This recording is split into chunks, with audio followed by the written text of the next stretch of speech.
नमस्कार दोस्तों, आप देख रहे हैं सच्ची घटनाओं पर आधारित कहानियां। आज की कहानी भारत के सबसे खौफनाक हाईवे NH-37 की है, जहां रात में सड़कें खाली रहती है, नेटवर्क गायब हो जाता है और जंगलों के बीच डर जिंदा हो उठता है।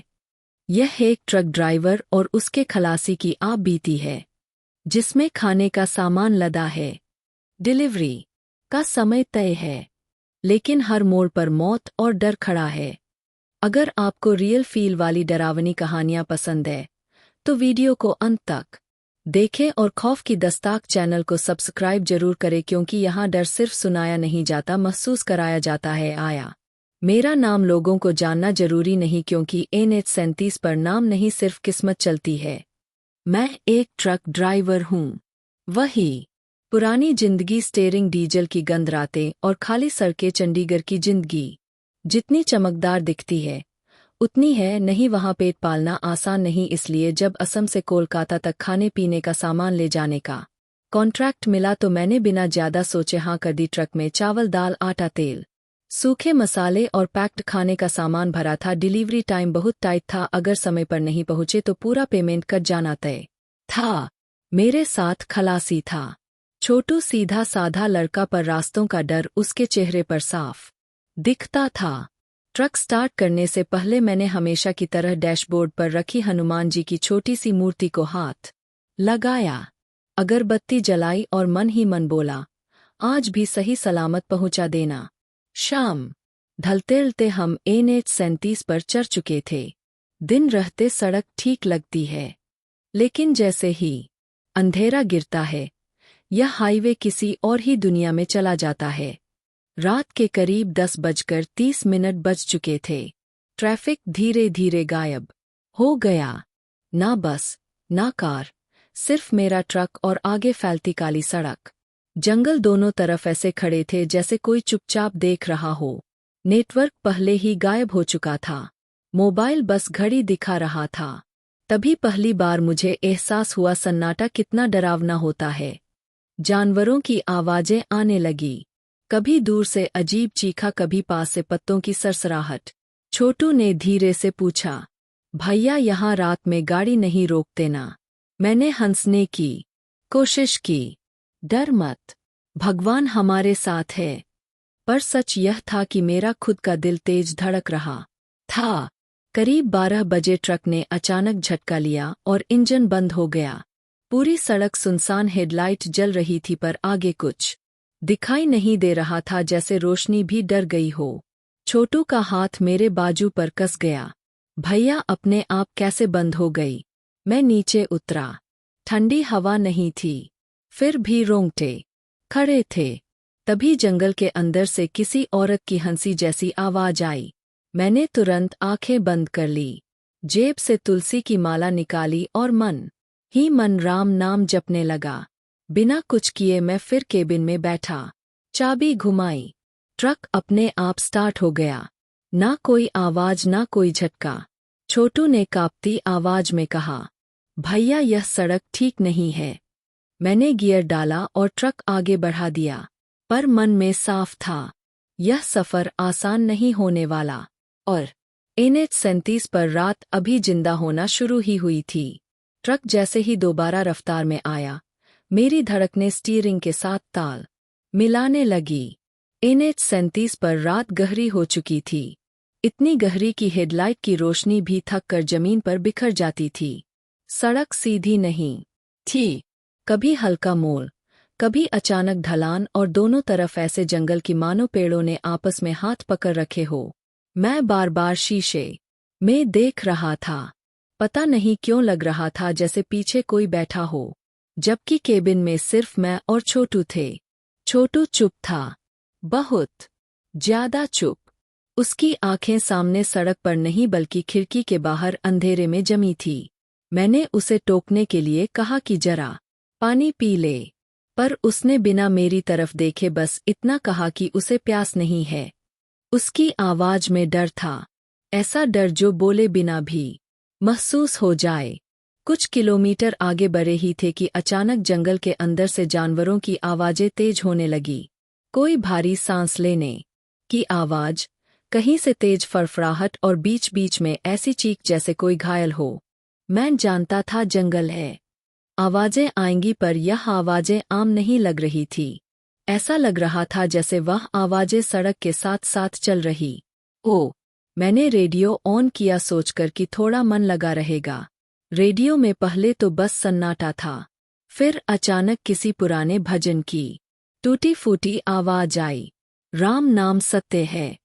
आवाज साफ नहीं थी, जैसे बहुत दूर से आ रही हो।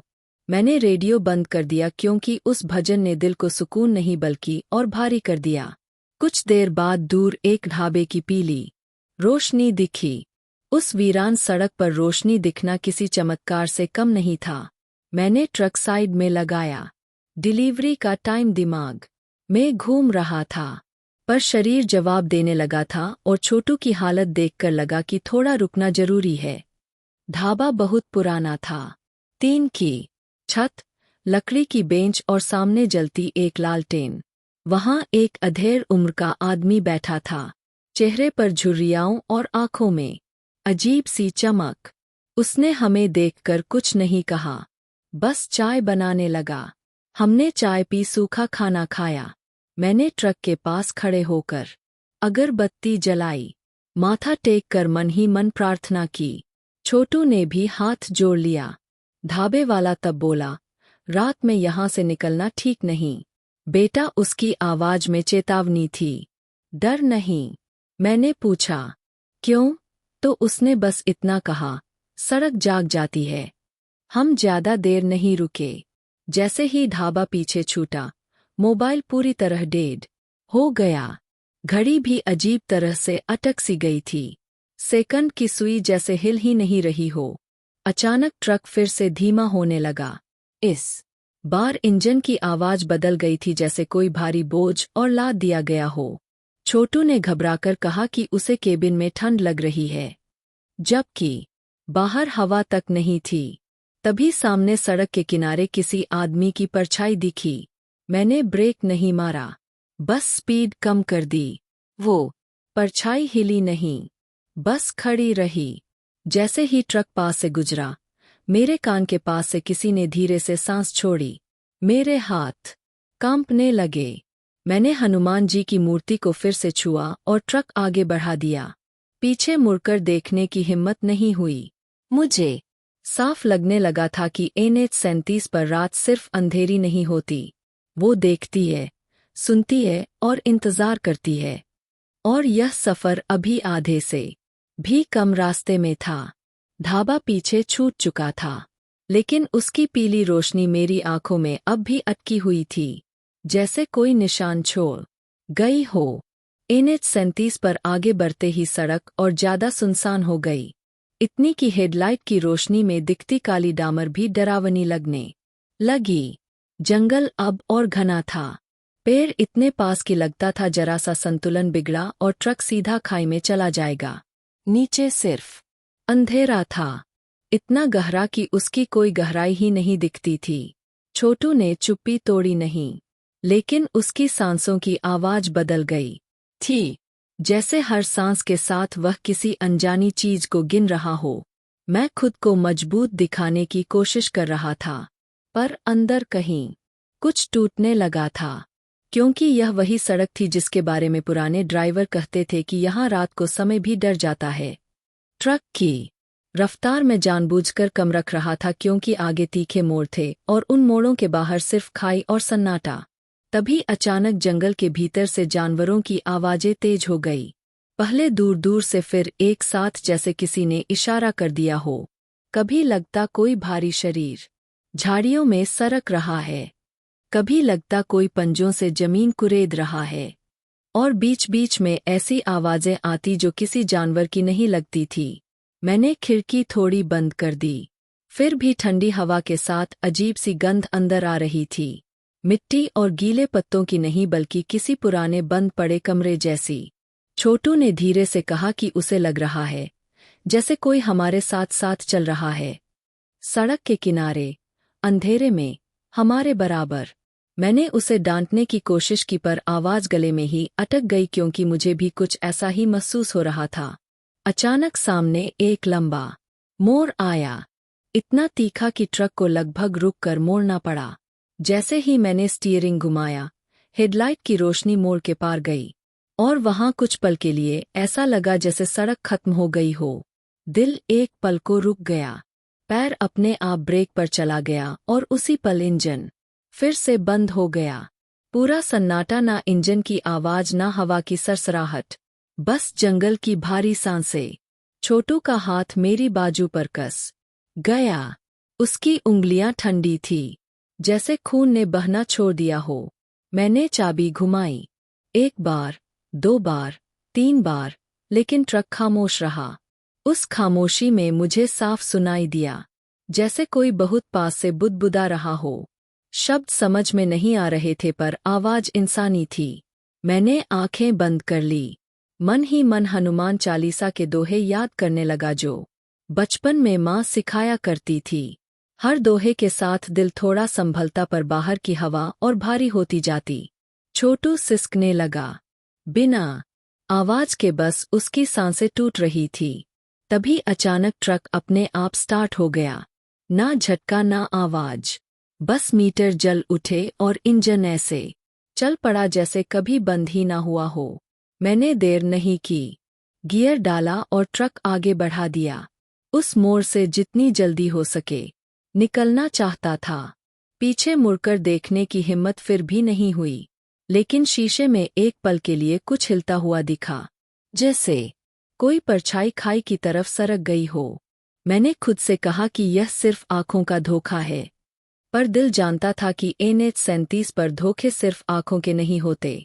अब मुझे साफ महसूस होने लगा था कि यह सफ़र सिर्फ माल पहुंचाने का नहीं है।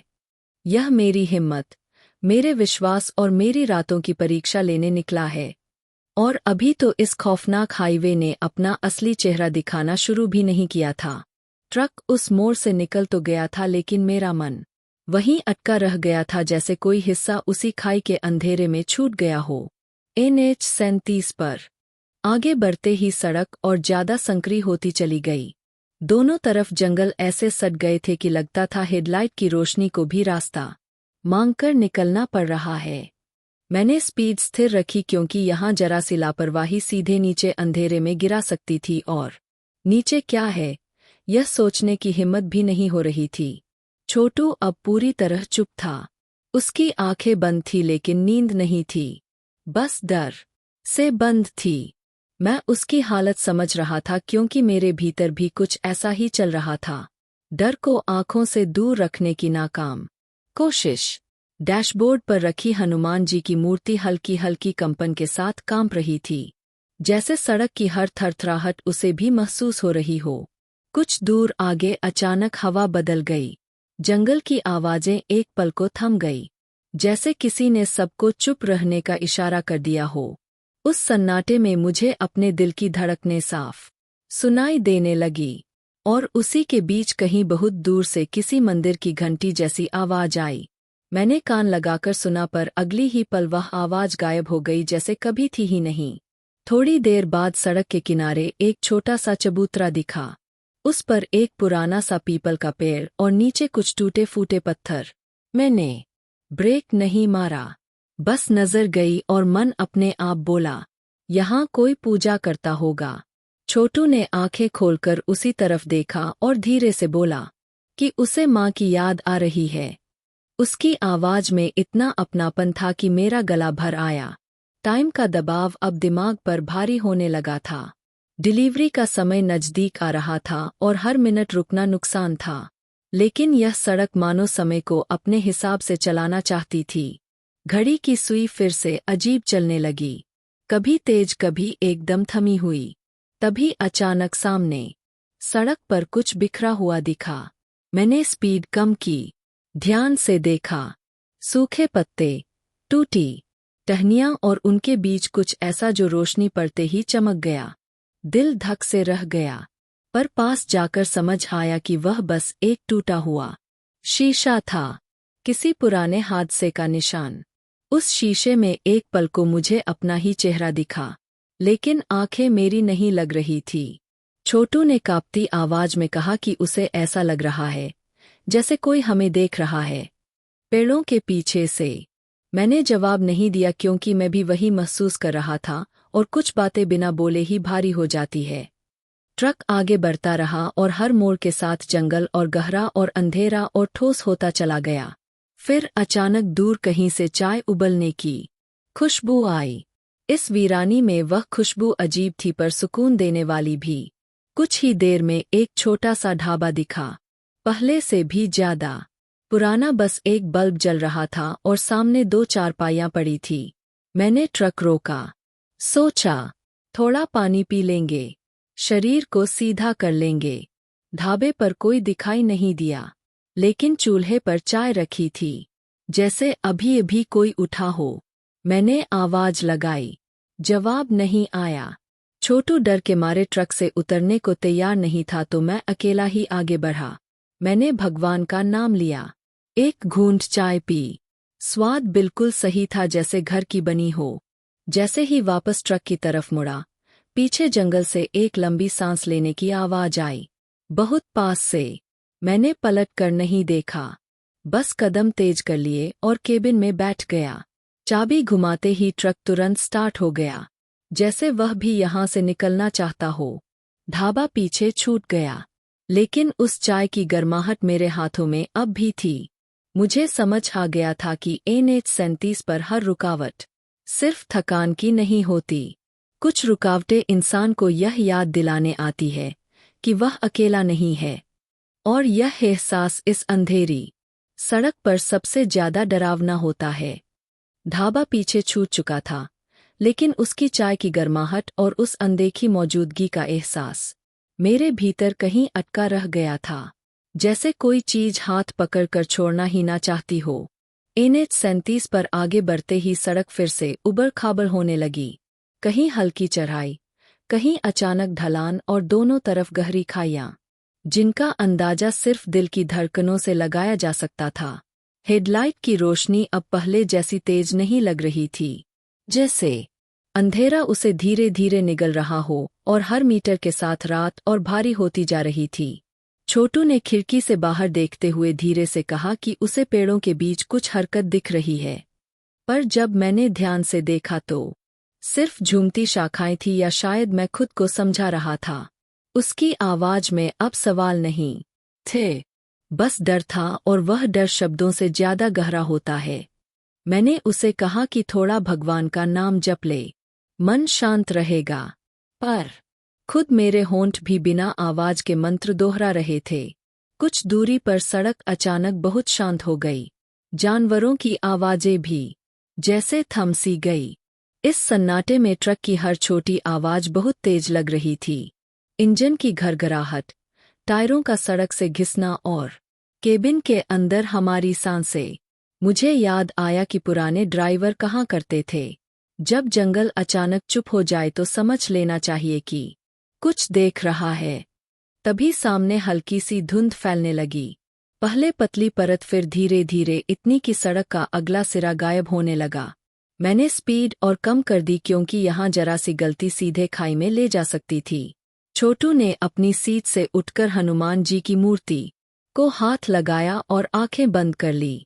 धुंध के बीच से अचानक एक आकृति सी उभरी, दिल जोर से धड़का, पैर अपने आप ब्रेक की तरफ गया, लेकिन पास आने पर वो बस सड़क किनारे लगा। एक टूटा हुआ साइन बोर्ड निकला। फिर भी उस एक पल में जो डर दिल में बैठा वह आसानी से जाने वाला नहीं था। नेटवर्क पहले ही नहीं था, अब घड़ी ने भी जैसे काम करना छोड़ दिया था। समय का अंदाजा सिर्फ शरीर की थकान से लग रहा था और आंखों में भारीपन साफ महसूस हो रहा था। मुझे डिलीवरी का समय याद आया, और यह भी कि इस हाईवे पर समय से ज्यादा जरूरी जिंदा पहुंचना होता है। तभी ट्रक के नीचे से अजीब सी आवाज आई, जैसे किसी ने पत्थर घसीटा हो। मैंने शीशे में देखा, कुछ नहीं दिखा, लेकिन दिल ने साफ कह दिया कि यह आवाज आम नहीं थी। छोटू ने फुसफुसाकर कहा कि उसे लग रहा है जैसे कोई नीचे से ट्रक को छू कर देख रहा हो। मैंने गाड़ी रोकी नहीं, बस दुआ करते हुए आगे बढ़ता रहा। अचानक इंजन की आवाज फिर से बदल गई, जैसे दम घुट रहा हो, और एक पल को लगा कि अब फिर बंद हो जाएगा। उस एक सेकंड में दिमाग ने हजार ख्याल सोचे। यहीं रुक गए तो क्या होगा? इस सन्नाटे में कितनी देर टिक पाएंगे? लेकिन ट्रक चल पड़ा, खुद को संभालते हुए, जैसे उसे भी पता हो कि रुकना यहाँ ठीक नहीं। धुंध धीरे धीरे छूटने लगी और सामने सड़क फिर दिखने लगी, पर मन का अंधेरा वैसा ही था। छोटू ने आंखें खोली और पहली बार मुझे देखा। उसकी आंखों में डर के साथ भरोसा भी था। मुझे समझ आ गया कि अब यह सफर सिर्फ मेरा नहीं रहा, यह उस भरोसे का भी है जो कोई आपके साथ चल दे। और NH-37 पर भरोसा सबसे भारी चीज होती है। आगे अभी और जंगल था और रात अभी पूरी तरह जागी हुई थी। धुंध पीछे छूट गई थी, लेकिन उसकी नमी अब भी हवा में तैर रही थी, जैसे जंगल ने हमें जाने तो दिया हो पर अपना एहसास साथ भेज दिया हो। NH-37 की सड़क अब और ज्यादा संकरी हो चुकी थी। बीच बीच में गड्ढे, टूटे किनारे और ऐसे मोड़ जहां हेडलाइट की रोशनी भी डर कर पहले ही मुड़ जाती थी। मैं सीट पर सीधा बैठा था। आंखें जल रही थी पर झपकने की हिम्मत नहीं थी, क्योंकि इस सड़क पर एक पल की झपकी और जिंदगी के बीच फासला बहुत कम होता है। छोटू ने धीरे से कहा कि उसे ऐसा लग रहा है जैसे ट्रक के पीछे वजन बढ़ गया हो। मैंने एक्सीलरेटर पर हल्का दबाव दिया। इंजन ने आवाज बदली, जैसे कोई भारी सांस लेकर चल रहा हो। माल तो वही था, खाने पीने का सामान। लेकिन उस वक्त मन में अजीब सा ख्याल आया कि क्या सच में सिर्फ वही लाद रखा है, या डर भी हमारे साथ सवारी कर रहा है। जंगल फिर से बोलने लगा, कहीं दूर से उल्लू की आवाज, कहीं झाड़ियों में तेज सरसराहट, और कभी कभी ऐसी ध्वनि जैसे कोई लकड़ी तोड़ रहा हो। यह आवाजें एक दूसरे से टकराती थी और उनके बीच हमारी गाड़ी की आवाज बहुत छोटी लगने लगी थी। तभी सड़क के किनारे एक पत्थर पर कुछ लाल सा चमकता दिखा। पहले लगा कोई कपड़ा होगा, पर पास आने पर दिखा कि वह सिंदूर था, पत्थर पर चढ़ा हुआ, जैसे किसी ने पूजा की हो।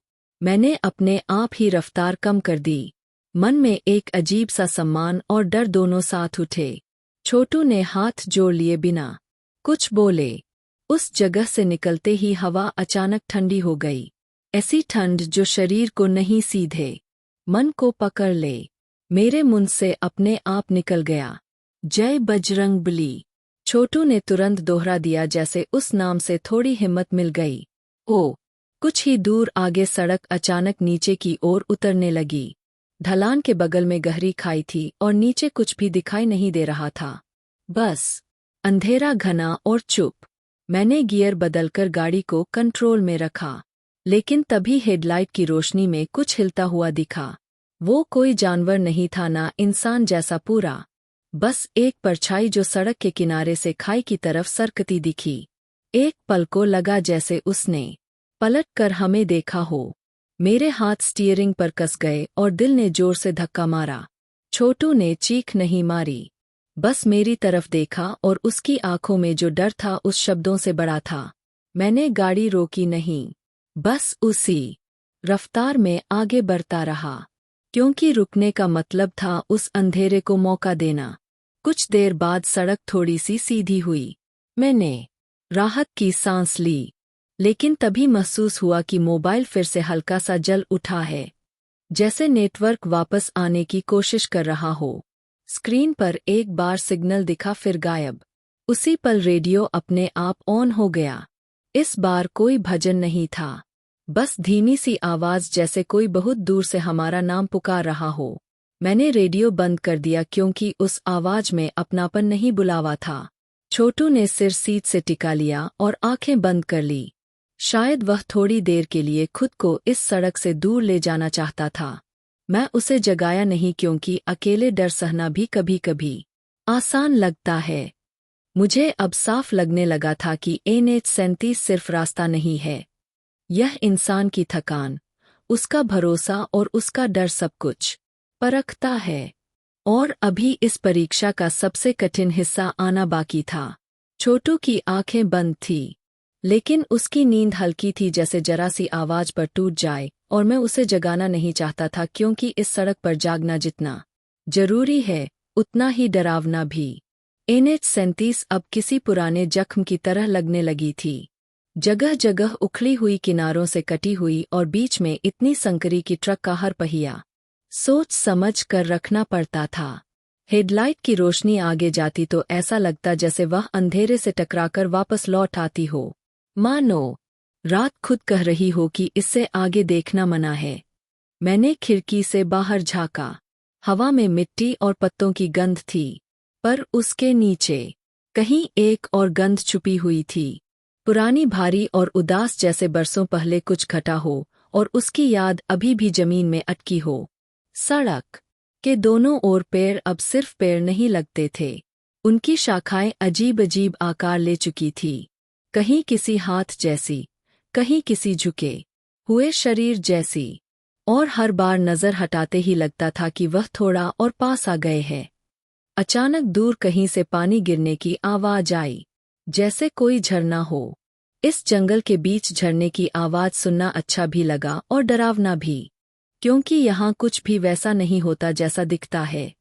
मैंने ट्रक धीमा किया, सोचकर कि शायद पास में पुल या नाला होगा, और ठीक उसी वक्त सड़क के किनारे एक टूटा सा पत्थर का ढांचा दिखा, जिस पर काई जमी थी और पास में अगरबत्ती की जली हुई बत्तियां पड़ी थी।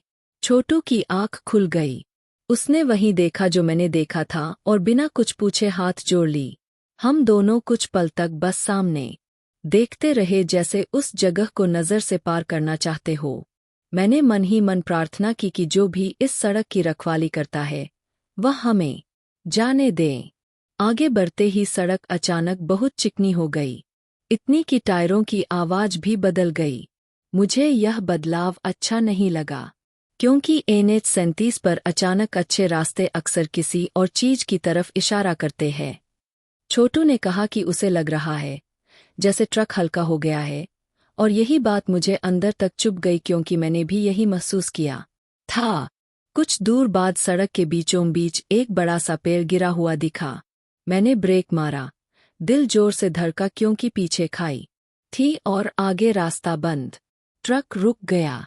इंजन चालू था, पर हवा में फिर वही अजीब सी ठंड घुलने लगी।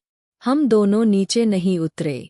मैं जानता था कि ऐसी जगह पर उतरना मतलब अपने आप को जंगल के हवाले करना। हम बस बैठे रहे, हनुमान जी की मूर्ति की तरफ देखते हुए, और इंतजार करते रहे कि क्या होता है। तभी पेड़ के पीछे से किसी के चलने की आवाज आई, बहुत धीमी, बहुत नपीतुली। छोटू ने मेरी बाह पकड़ ली। उसकी पकड़ में ताकत नहीं थी, सिर्फ डर था। मुझे किसी की परछाई साफ दिखी, पूरी नहीं, बस आधी, जैसे वह खुद भी बाहर आने से झिझक रही हो। मैंने हार नहीं बजाया, बस इंजन को हल्का सा एक्सीलरेट किया। उसी पल वो परछाई पीछे हट गई और हवा तेज चलने लगी।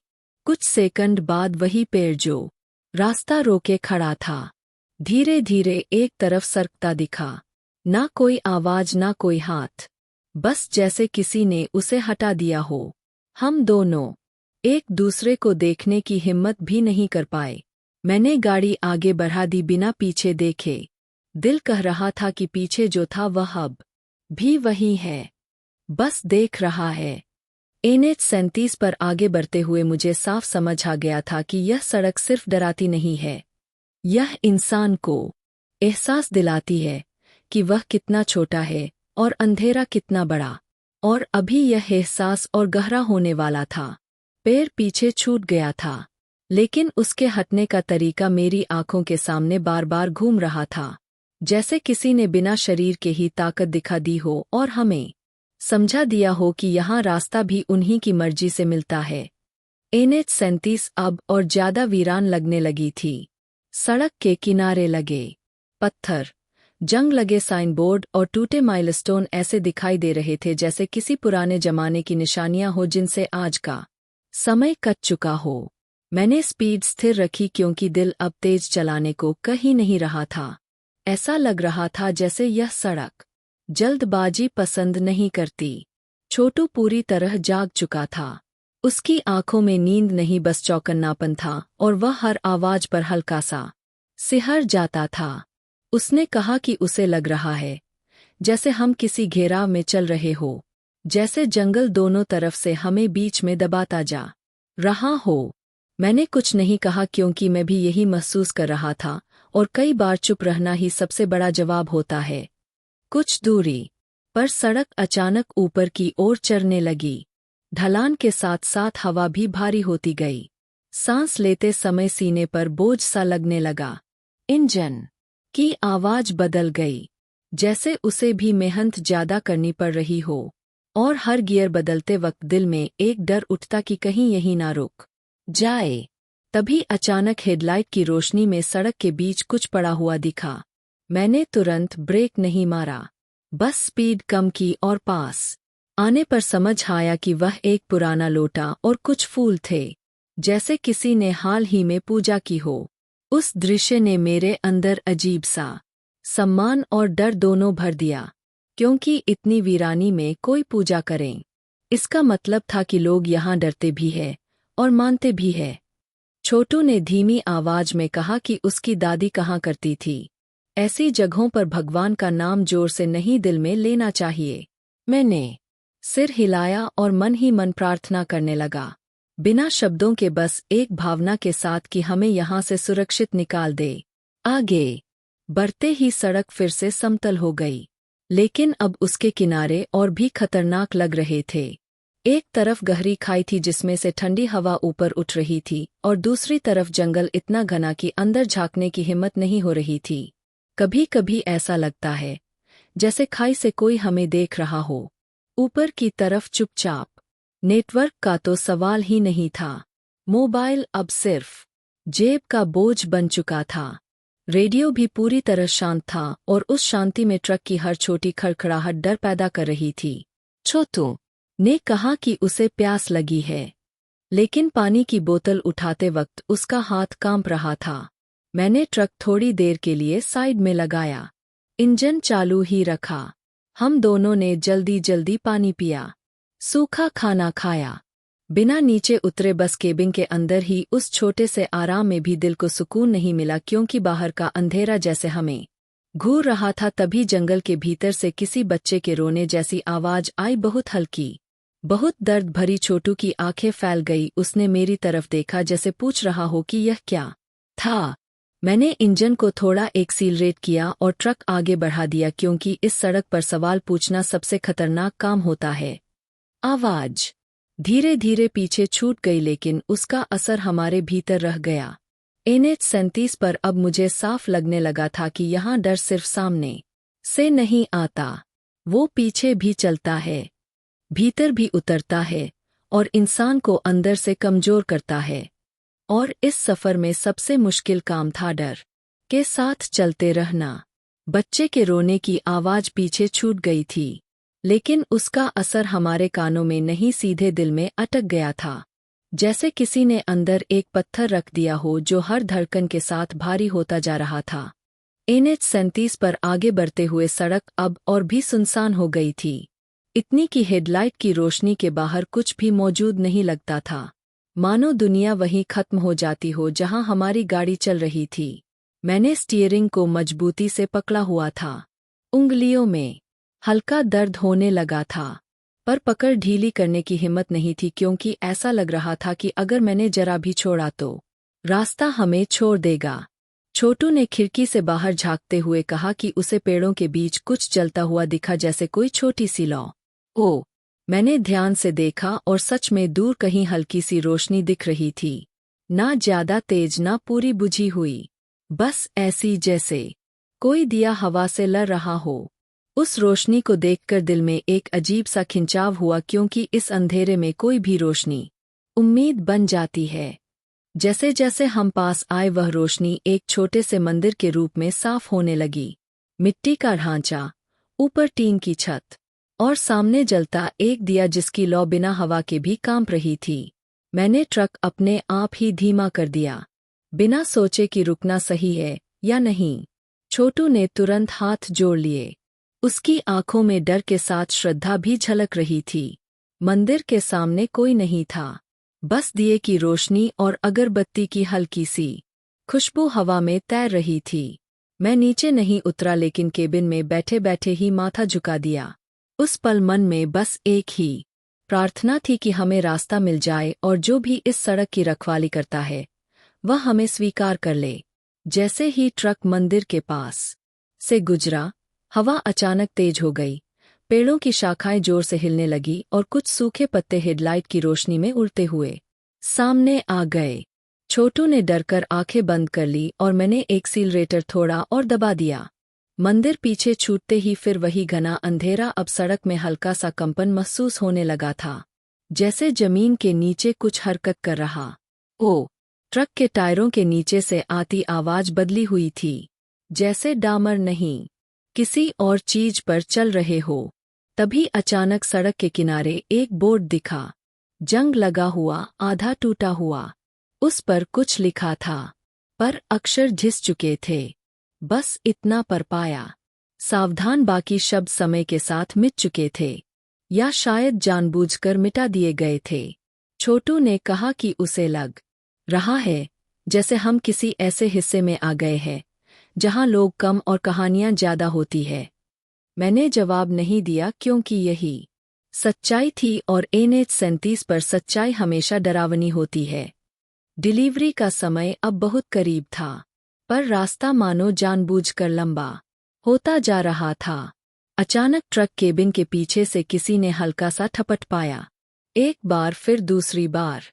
मेरे पूरे शरीर में झटका सा लगा। मैंने शीशे में देखा, पीछे सिर्फ कंटेनर और अंधेरा। छोटू की सांसें तेज हो गई। उसने कुछ कहना चाहा पर आवाज नहीं निकली। मैंने गाड़ी रोकी नहीं, बस भगवान का नाम लेकर आगे बढ़ता रहा।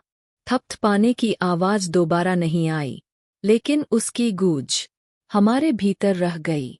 मुझे अब साफ समझ आने लगा था कि NH-37 पर डर किसी एक रूप में नहीं आता, कभी आवाज बनकर, कभी सन्नाटा बनकर और कभी बस एक एहसास बनकर जो इंसान के साथ दूर तक चलता है। और यह एहसास अब हमारा पीछा छोड़ने वाला नहीं था। पीछे से आई उस हल्की थपथपाहट के बाद ट्रक के भीतर का सन्नाटा और गहरा हो गया था। ऐसा सन्नाटा जिसमें आदमी अपनी ही सांसों से डरने लगे। और मुझे लग रहा था कि अगर मैं जोर से बोल दूं तो शायद यह रात टूट जाएगी या फिर और ज्यादा जाग उठेगी।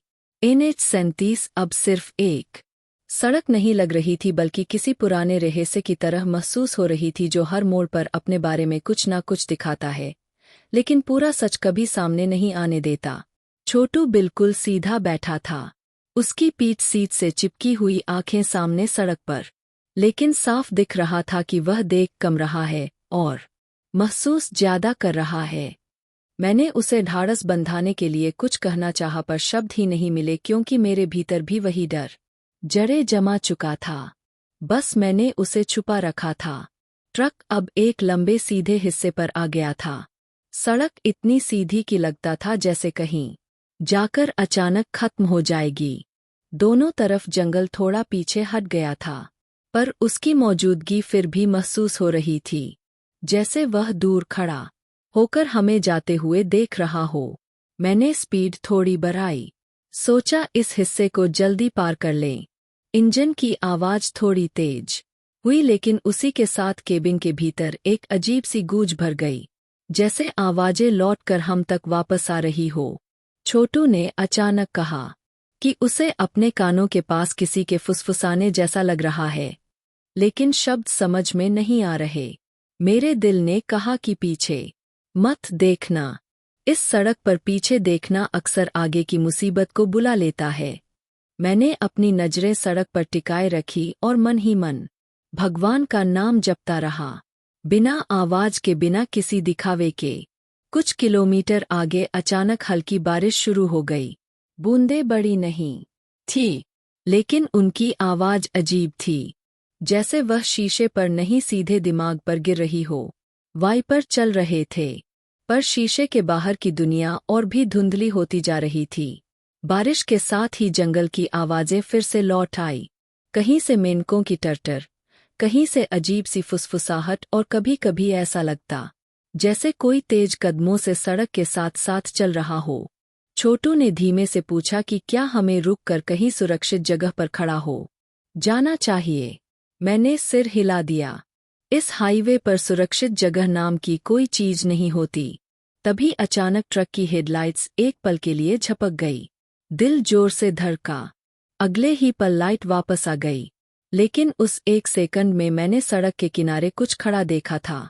कोई इंसान नहीं, कोई जानवर नहीं, बस एक काली सी आकृति जो बारिश में भीगी हुई नहीं लग रही थी। छोटू ने भी वही देखा था। यह मुझे उसकी सांसों से समझ आ गया। हम दोनों ने एक दूसरे की तरफ नहीं देखा, क्योंकि अगर देख लेते तो शायद डर ज्यादा साफ हो जाता। बारिश थोड़ी तेज हो गई।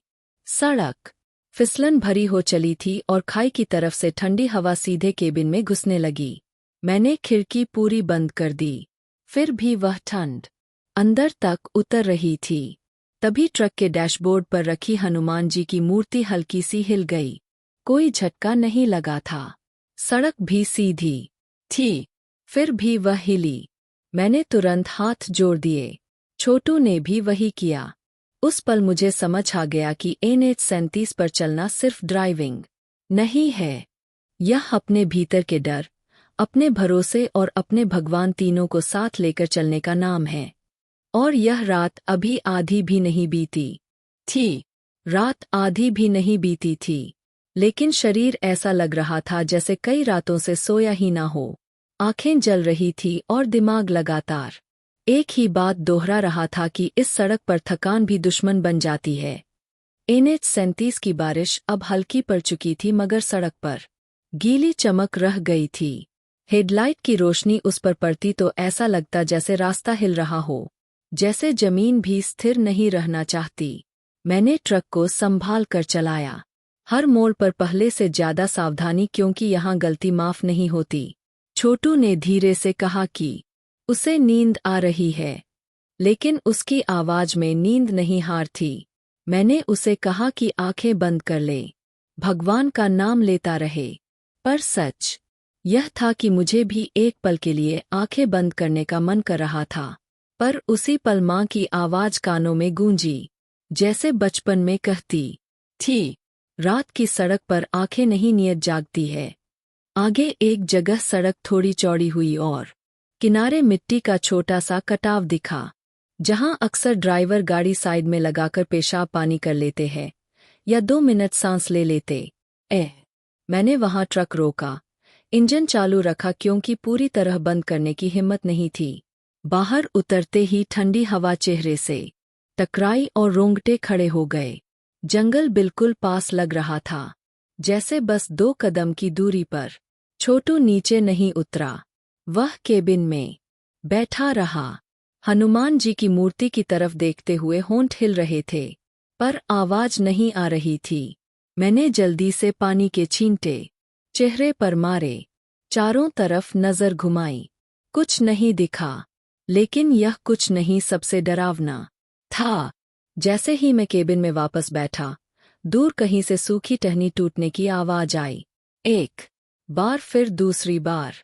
आवाज नजदीक से नहीं, लेकिन इतनी दूर भी नहीं थी कि नजरअंदाज कर दूं। मैंने बिना समय गवाए ट्रक आगे बढ़ा दिया। इंजन ने जैसे राहत की सांस ली हो, गाड़ी तुरंत चल पड़ी। छोटू ने पीछे की तरफ देखने की कोशिश की, पर मैंने सख्त आवाज में कहा, मत देख।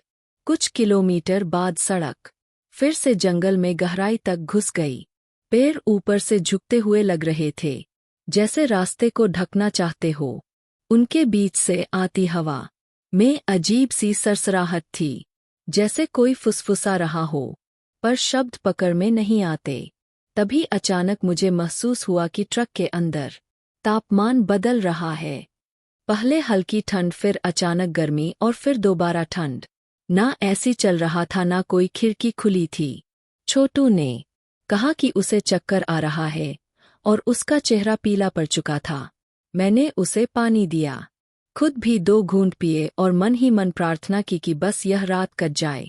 डिलीवरी का समय अब बहुत नजदीक था और मुझे पता था कि अगर हम रुके तो समय ही नहीं, हिम्मत भी हाथ से निकल जाएगी। उसी वक्त ट्रक के बाहर सड़क के बिल्कुल किनारे मुझे कुछ सफ़ेद सा चमकता दिखा। मैंने ध्यान से देखा, वो कोई कपड़ा नहीं था, कोई आकृति भी पूरी नहीं थी, बस जैसे धुंध का एक टुकड़ा जो जमीन से थोड़ा ऊपर तैर रहा हो। वो हमारे साथ साथ चल रहा था, ट्रक की रफ्तार के हिसाब से। मेरे मुंह से अपने आप निकल गया, हे भगवान!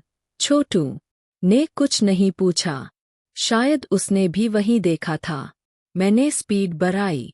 कुछ सेकंड तक वह सफ़ेद सी चीज हमारे साथ चली, फिर धीरे धीरे पीछे छूट गई, जैसे उसने बस हमें परख लिया हो। सड़क आगे खुली लेकिन दिल और ज्यादा बंद होता चला गया। मुझे अब साफ लगने लगा था कि NH-37 पर डर हमेशा सामने से नहीं आता, कभी वह साथ चलता है, बिल्कुल खामोशी से, जब तक इंसान खुद टूटने ना लगे। और मैं जानता था यह रात अभी टूटने वाली नहीं है। सफ़ेद सी उस तैरती हुई परछाई के पीछे छूटते ही सड़क कुछ पल के लिए सामान्य लगने लगी। लेकिन NH-37 पर सामान्य शब्द का मतलब बस इतना होता है कि अगला डर अभी आने वाला है। मैंने गहरी सांस ली, जैसे फेफड़ों में जमा डर को बाहर निकालना चाहता हूँ। पर हवा भी यहाँ वैसी नहीं थी, भारी, गीली और किसी अनजानी मौजूदगी से भरी हुई। ट्रक लगातार आगे बढ़ रहा था। इंजन की आवाज़ अब मेरी धड़कनों के साथ मिल चुकी थी और दोनों का तालमेल बिगड़ना मतलब सीधे खतरे को न्योता देना था। छोटू ने सिर मेरी तरफ घुमाया। उसकी आंखों में पानी था, लेकिन वह रो नहीं रहा था, शायद इसलिए कि यहाँ रोने से भी कुछ नहीं बदलता। उसने धीमे से कहा कि उसे घर की याद आ रही है, माँ के हाथ का खाना, सुबह की धूप और वो दिन जब सड़क सिर्फ सड़क हुआ करती थी। मैंने उसे कुछ कहने की कोशिश की, पर शब्द नहीं मिले, क्योंकि मेरे दिल में भी वही सब घूम रहा था। बस मैं उसे ड्राइवर की सीट पर दबाए बैठा था। आगे सड़क अचानक बहुत नीचे उतरने लगी। ढलान इतनी तेज थी कि मुझे गियर कम करना पड़ा, और उसी ढलान के साथ साथ खाई की गहराई भी बढ़ती चली गई। नीचे कुछ दिखाई नहीं दे रहा था, बस काला खालीपन, ऐसा खालीपन जो आवाज भी निगल ले। तभी हवा के साथ एक अजीब सी आवाज आई, जैसे कोई बहुत दूर से शंख फूंक रहा हो। वो आवाज साफ नहीं थी, लेकिन इतनी अलग थी कि जंगल की आम आवाजों में घुल नहीं पा रही थी। छोटू ने कानों पर हाथ रख लिए और मैंने महसूस किया कि मेरे अपने कानों में भी हल्का सा दर्द होने लगा है। ढलान खत्म होते ही सड़क फिर से सीधी हुई, लेकिन यहाँ डामर जगह जगह से उखड़ा हुआ था। ट्रक उछलने लगा। कंटेनर के अंदर से खाने के सामान के हिलने की आवाज आने लगी, जैसे कोई बोझ बेचैन हो। मैंने मन ही मन सोचा कि यह सिर्फ सामान है, चावल, दाल, आटा। लेकिन इस सड़क पर दिमाग हर चीज को शक की नज़र से देखने लगता। अचानक जंगल के बीच से धुएं की हल्की सी गंध आई। मैंने चारों तरफ देखा, कहीं आग तो नहीं लगी, लेकिन कुछ भी दिखाई नहीं दिया। फिर वह गंध थोड़ी बदल गई, जैसे हवन की खुशबू हो, और उसी के साथ मुझे कहीं दूर से मंत्रोच्चार जैसी ध्वनि सुनाई दी। मैंने ट्रक धीमा कर दिया। छोटू ने फुसफुसाकर कहा कि यह सब उसे अच्छा नहीं लग रहा। मुझे भी नहीं लग रहा था, पर कहीं ना कहीं दिल को यह सोचकर थोड़ा सुकून मिला कि अगर पूजा पाठ की गंध है, तो शायद यह जगह पूरी तरह बुरी नहीं है। कुछ ही दूरी पर सड़क के किनारे एक पुराना सा चबूतरा दिखा। उस पर टूटी हुई मूर्तियां, बिखरे फूल और राख के निशान थे, जैसे कभी यहाँ नियमित पूजा होती हो और फिर अचानक सब छोड़ दिया गया हो। मैंने वहां से निकलते वक्त अपने आप ही माथा झुका दिया, बिना ट्रक रोके, बस एक सम्मान के साथ। उस चबूतरे के पार जाते ही ट्रक ने हल्का सा झटका लिया। इंजन की आवाज एक पल को लड़खड़ाई और फिर संभल गई। छोटू ने डर कर कहा कि कहीं फिर बंद ना हो जाए। मैंने उसे कहा कि भगवान चाहेंगे तो चलती रहेगी, लेकिन अंदर से मैं खुद आश्वस्त नहीं था। नेटवर्क का कोई नामो निशान नहीं था। मोबाइल अब सिर्फ एक ठंडा टुकड़ा बन चुका था, जिसे जेब में रखने का भी मन नहीं करता था। समय का अंदाजा पूरी तरह खो चुका था। बस इतना पता था कि रात बहुत लंबी हो चुकी है। तभी सामने सड़क पर कुछ पड़ा हुआ दिखा। पहले लगा कोई बड़ा पत्थर होगा, लेकिन पास आने पर दिखा कि वह लकड़ी की टूटी हुई बैलगाड़ी का हिस्सा था। बहुत पुराना सड़ा हुआ। मैं सोचने लगा कि इतनी गहराई में इस सड़क पर यह सब कैसे पहुंचा होगा। छोटू ने कहा कि उसके दादा बताया करते थे कि कुछ रास्ते ऐसे होते हैं जहां पुराने जमाने की चीजें भी भटक जाती है। उसकी बात सुनकर मेरे भीतर ठंड सी दौड़ गई, क्योंकि NH-37 सच में ऐसा ही लगता था। एक ऐसा रास्ता जहां समय खुद भटक जाता है। ट्रक आगे बढ़ता रहा और मेरे मन में एक बात और गहरी होती गई। यह सफर सिर्फ मंजिल तक पहुंचने का नहीं है, यह उस डर को समझने का है जो इंसान को जिंदा रहते हुए भी अकेला कर देता है। और मुझे पता था इस रात का सबसे कठिन हिस्सा अभी सामने ही कहीं छुपा बैठा है। सबसे कठिन हिस्सा सामने ही कहीं छुपा बैठा है। यह सोच दिमाग में आते ही शरीर अपने आप सख्त हो गया, जैसे किसी ने भीतर से चेतावनी दे दी हो कि अब एक सेकंड संभल कर निकालना है। NH-37 की सड़क आगे जाकर फिर से जंगल के पेट में घुस गई। पेड़ इतने पास कि उनके तनों की परछाइयां हेडलाइट की रोशनी में सड़क पर रेंगती हुई लग रही थी, मानो रास्ता खुद हिल रहा हो। मैंने स्टीयरिंग को कसकर पकड़ लिया। हथेलियां पसीने से भीग चुकी थी और हर मोड़ पर ऐसा लगता था कि ट्रक नहीं, मेरी हिम्मत मुड़ रही है। छोटू ने धीरे से कहा कि उसे अब आवाजें साफ सुनाई दे रही है, जैसे कोई नाम लेकर बुला रहा हो, और वह नाम उसका ही है। मैंने उसे तुरंत टोका, कहा कि कुछ मत सुन, बस आगे देख। लेकिन सच यह था कि मुझे भी कानों के पास हल्की हल्की फुसफुसाहट महसूस हो रही थी। शब्द अधूरे पर इरादा पूरा। यह वह आवाजें थी जो इंसान को रोकने नहीं, मोड़ने आती है। सड़क अचानक नीचे की ओर झुक गई और सामने एक पुराना पुल दिखा, बहुत संकरा। दोनों तरफ टूटी हुई रेलिंग और नीचे बस अंधेरा, पानी की आवाज तक नहीं। मैंने ट्रक को बहुत धीरे धीरे पुल पर चढ़ाया, हर पहिया जैसे सोच समझ कर आगे बढ़ रहा हो। छोटू की सांसें तेज थी और वह लगातार हनुमान जी का नाम ले रहा था बिना रुके। पुल के बीच में पहुंचते ही हवा अचानक तेज हो गई, ऐसी हवा जो शरीर से टकरा कर निकलती नहीं बल्कि चिपक जाती है। उसी हवा के साथ मुझे लगा जैसे ट्रक के पीछे कंटेनर के अंदर कुछ खिसका हो, बहुत हल्का पर साफ। मैंने शीशे में देखा, कुछ नहीं, लेकिन दिल मानने को तैयार नहीं था। पुल के ठीक बीच में ट्रक ने एक पल के लिए रफ्तार खो दी। इंजन की आवाज भारी हो गई, जैसे कोई उसे पीछे से पकड़ रहा हो। मेरे मुंह से अपने आप निकल गया, हे बजरंगबली, अब संभाल लेना। छोटू ने आंखें बंद कर ली, दोनों हाथ जोड़कर। अगले ही पल ट्रक ने जैसे खुद को झटका दिया और आगे बढ़ गया।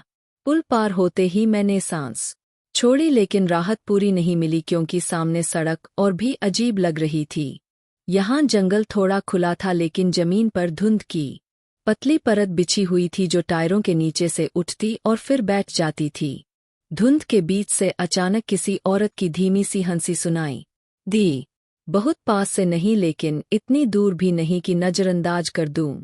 छोटू ने मेरी तरफ देखा, उसकी आंखों में सवाल थे, पर मैंने सिर हिलाकर उसे चुप रहने का इशारा किया।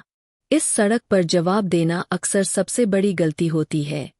मैंने गाड़ी रोकी नहीं, बस उसी रफ्तार में आगे बढ़ता रहा। भले ही दिल चाहता था कि कहीं रुककर सब कुछ सामान्य हो जाए। धुंध धीरे धीरे पीछे छूट गई, लेकिन उस हंसी की गूंज मेरे कानों में अटकी रह गई, जैसे कोई याद दिला रहा हो कि वह यहीं है। कुछ देर बाद सड़क के किनारे एक छोटा सा खुला मैदान दिखा। बीच में जला हुआ अलाव राख अब भी गर्म लग रही थी और आसपास कुछ टूटे बर्तन पड़े थे। मैंने सोचा शायद किसी ने हाल ही में यहाँ डेरा डाला हो, लेकिन इतनी रात और इतनी वीरानी में कौन रुकेगा। छोटू ने फुसफुसाकर कहा कि उसे यहाँ रुकने का मन नहीं है।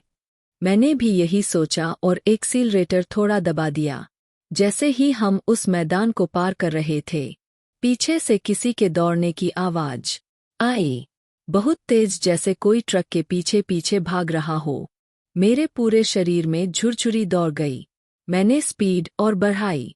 आवाज कुछ सेकंड तक साथ चलती रही, फिर अचानक गायब हो गई, जैसे कभी थी ही नहीं। छोटू ने गहरी सांस ली और मैंने महसूस किया कि मेरी अपनी सांसें भी कांप रही है। NH-37 पर यह एहसास और गहरा हो गया था कि डर यहाँ किसी एक शक्ल में नहीं आता। वो कभी आवाज बनता कभी हवा और कभी बस पीछा करता है, बिना दिखाई दिए। और मुझे अब यकीन होने लगा था कि यह रात हमें यूं ही जाने नहीं देगी। पीछे दौड़ने की आवाज अचानक जिस तरह गायब हुई थी, उसी तरह हमारे भीतर बैठा डर भी चुप नहीं हुआ था। वह बस और गहरा हो गया था, जैसे किसी ने भीतर एक सुई गाड़ दी हो जो हर सांस के साथ छुपती है। NH-37 पर आगे बढ़ते हुए अब मुझे साफ महसूस होने लगा था कि सड़क हमें चला नहीं रही बल्कि परख रही है। हर मोड़, हर खामोशी में यह देख रही है कि हम कितनी दूर तक टिक सकते हैं। हेडलाइट की रोशनी अब छोटी लगने लगी थी, जैसे अंधेरा उसके चारों तरफ जमा हो गया हो और वह बस बीच में एक पतली सी लकीर खींच पा रही हो। छोटू ने अचानक कहा कि उसे बहुत ज्यादा ठंड लग रही है, जबकि केबिन बंद था और बाहर बारिश भी रुक चुकी थी। मैंने उसका हाथ छुआ। वो सच में ठंडा था, जैसे कई घंटों से किसी ठंडी जगह पर बैठा हो। मैंने उसे अपना शॉल दे दिया, लेकिन मन के भीतर डर और बढ़ गया, क्योंकि यह ठंड मौसम की नहीं लग रही थी। कुछ दूरी पर सड़क अचानक ऊपर चढ़ने लगी। यह चढ़ाई लंबी और थकाने वाली थी। इंजन लगातार मेहनत कर रहा था और उसकी आवाज में अब थकान साफ झलकने लगी थी। मैंने गियर बदला, स्पीड संभाली, लेकिन उसी वक्त ट्रक के भीतर एक अजीब सी गंध फैल गई, जैसे गीली मिट्टी में अगरबत्ती बुझा दी गई हो। छोटू ने कहा कि उसे किसी के कदमों की आवाज सुनाई दे रही है, जैसे कोई ट्रक की छत पर चल रहा हो। मैंने ऊपर देखने की कोशिश नहीं की, क्योंकि अगर वह आवाज सच निकली तो शायद मेरी हिम्मत वहीं टूट जाती। मैंने बस दिमाग में एक ही बात दोहराई, रुकना नहीं है। चढ़ाई खत्म होते ही सड़क एकदम समतल हो गई। यहाँ जंगल कुछ पीछे हट गया था और आसमान थोड़ा खुला दिखने लगा था, लेकिन चांद कहीं नहीं था, जैसे उसने भी इस रास्ते से मुंह मोड़ लिया हो। इसी खुले हिस्से में मुझे सड़क के किनारे कुछ खड़ा हुआ दिखा। पहले लगा कोई पेड़ का ठूंठ होगा, लेकिन पास आने पर साफ हुआ कि वह एक आदमी की आकृति थी। वह हिल नहीं रहा था, बस खड़ा था, सिर झुकाए। मैंने स्पीड कम नहीं की। छोटू ने सांस रोक ली। जैसे ही ट्रक उसके पास से गुजरा, उस आकृति ने सिर उठाया।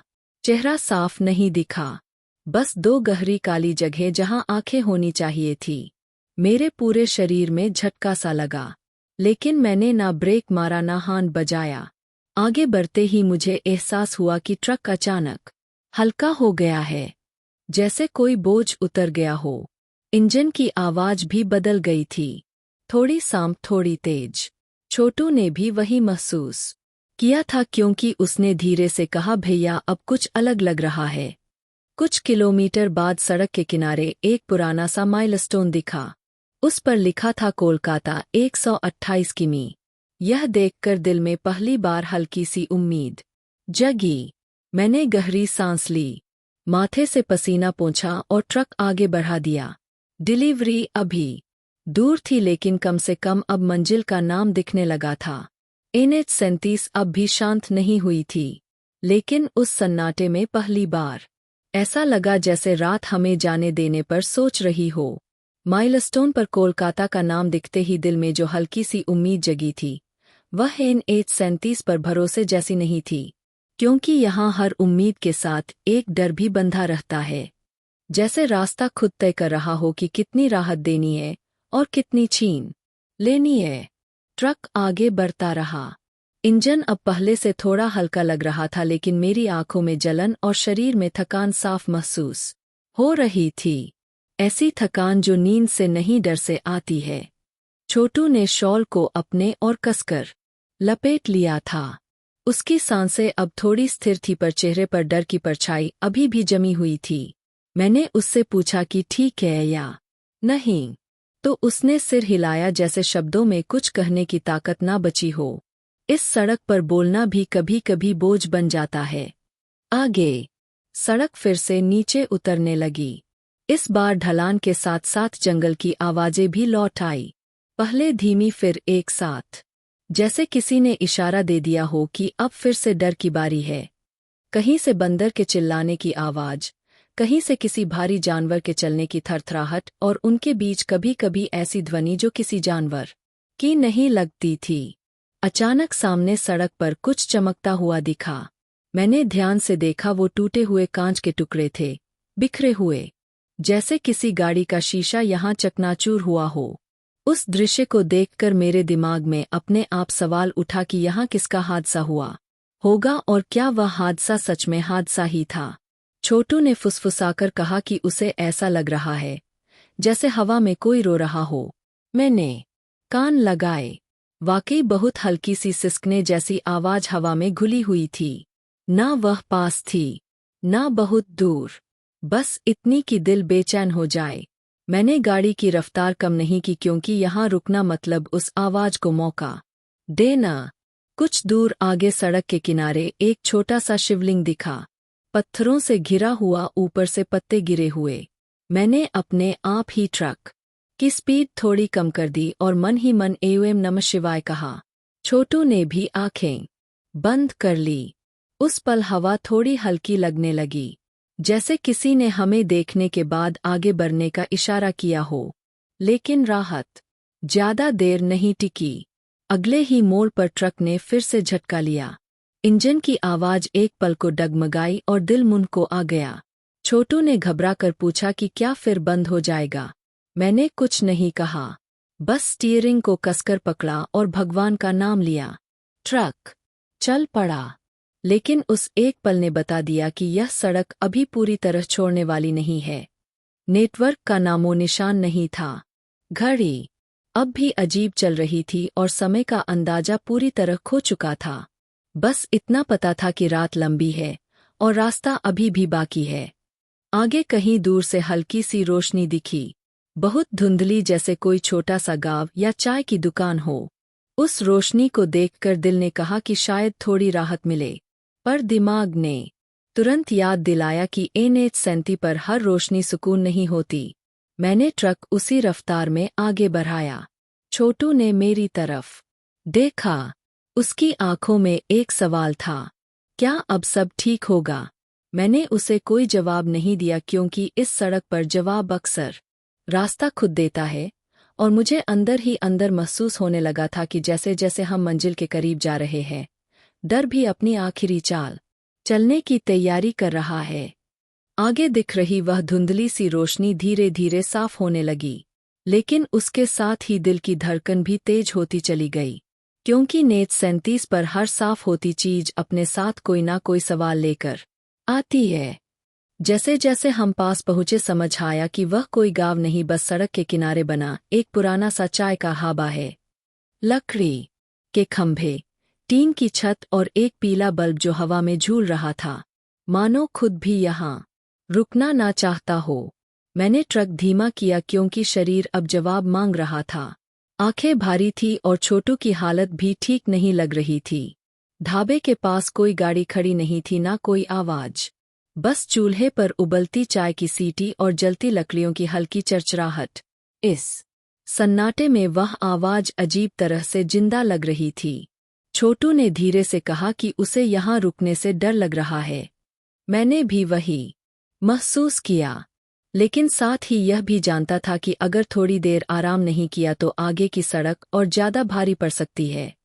मैंने ट्रक साइड में लगाया, इंजन बंद नहीं किया, बस न्यूट्रल में छोड़ दिया, जैसे कभी भी भागना पड़े तो देर ना लगे। राबे में एक बूढ़ा आदमी बैठा था। उसका चेहरा झुर्रियों से भरा था, आंखें छोटी लेकिन बहुत तेज और माथे पर सफेद राख की रेखा। उसने हमें देखा पर कुछ पूछा नहीं, बस चाय के 2 कुल्हड़ सामने रख दिए, जैसे उसे पहले से पता हो कि हमें क्या चाहिए। मैंने चाय का पहला घूंट लिया। अजीब बात यह थी कि चाय बहुत गर्म थी, लेकिन हाथ नहीं जले। स्वाद बिल्कुल साधारण, जैसे घर की बनी हो, और उसी साधारणपन में थोड़ा सुकून भी था। छोटू ने भी चाय पी। उसकी सांसें थोड़ी सामान्य हुई। मैंने बूढ़े से पूछा कि आगे का रास्ता कैसा है। वो कुछ पल चुप रहा, फिर बोला कि रास्ता वही है जो हमेशा से रहा है, बस रात में लोग बदल जाते हैं। उसकी बात सुनकर मेरे भीतर फिर से वही ठंड उतर गई, क्योंकि वह बात डराने के लिए नहीं कही गई थी, बस सच की तरह। ढाबे से निकलते वक्त मैंने पैसे भराए, लेकिन बूढ़े ने हाथ हिलाकर मना कर दिया। उसने बस इतना कहा कि समय से निकल जाना और पीछे मुड़कर मत देखना। मैंने सिर हिलाया, कुछ पूछने की हिम्मत नहीं हुई। जैसे ही ट्रक फिर से सड़क पर आया, पीछे देखा तो ढाबे की रोशनी अब भी जल रही थी, लेकिन आसपास कुछ भी नहीं था, ना पेड़ ना झोपड़ी, बस अंधेरा। एक पल को लगा जैसे वो ढाबा भी NH-37 का ही हिस्सा था। आया और वहीं रह गया। आगे बढ़ते ही सड़क फिर से जंगल में घुस गई। इस बार जंगल पहले से ज्यादा खामोश था, इतनी खामोशी की टायरों की आवाज भी भारी लग रही थी। छोटू ने खिड़की से बाहर देखा और कहा कि उसे पेड़ों के बीच कोई परछाई खड़ी दिखी थी, जो हमारी तरफ नहीं उल्टी दिशा में देख रही थी। मैंने उसे चुप रहने का इशारा किया और गाड़ी की रफ्तार स्थिर रखी। मन में एक ही बात घूम रही थी कि अब ज्यादा दूर नहीं, अब किसी भी तरह इस रास्ते को पार करना है। डिलीवरी का समय दिमाग में फिर से चुभने लगा था, लेकिन अब वो मजबूरी नहीं, बस एक निशानी थी कि हमें आगे बढ़ते रहना है। तभी ट्रक के रेडियो से अचानक बहुत हल्की सी आवाज आई, जैसे किसी पुराने रिकॉर्ड की सुई फिसल रही हो। मैंने रेडियो बंद कर दिया, लेकिन आवाज पूरी तरह बंद नहीं हुई, बस बहुत धीमी हो गई। छोटू ने कहा कि उसे अपने कान के पास किसी के खड़े होने का एहसास हो रहा है। मैंने स्टीयरिंग को कसकर पकड़ा और गाड़ी आगे बढ़ाता रहा। अब डर को समझ आ गया था कि उसे कैसे झेला जाए, ना जवाब देकर ना रुक कर, बस चलते रहकर, और NH-37 पर चलते रहना ही सबसे बड़ी हिम्मत होती है। राबे की बात दिमाग से निकल ही नहीं रही थी। वह बूढ़ा, उसकी आंखें और उसका बिना पैसे लिए हमें जाने देना, सब कुछ ऐसा लग रहा था जैसे किसी ने जानबूझकर हमें थोड़ा संभलने का मौका दिया हो ताकि आगे जो आने वाला है उसे झेला जा सके। NH-37 पर आगे बढ़ते ही हवा फिर बदलने लगी, पहले हल्की फिर अचानक। इतनी ठंडी की सांस लेते वक्त सीने में चुभन सी होने लगी और मैंने महसूस किया कि छोटू फिर से कांपने लगा है। जंगल अब पहले से अलग लग रहा था। पेड़ सीधे खड़े नहीं थे, कुछ झुके हुए, कुछ टूटे हुए और कुछ ऐसे जैसे किसी ने जबरदस्ती उखाड़ कर वापस गाड़ दिए हो।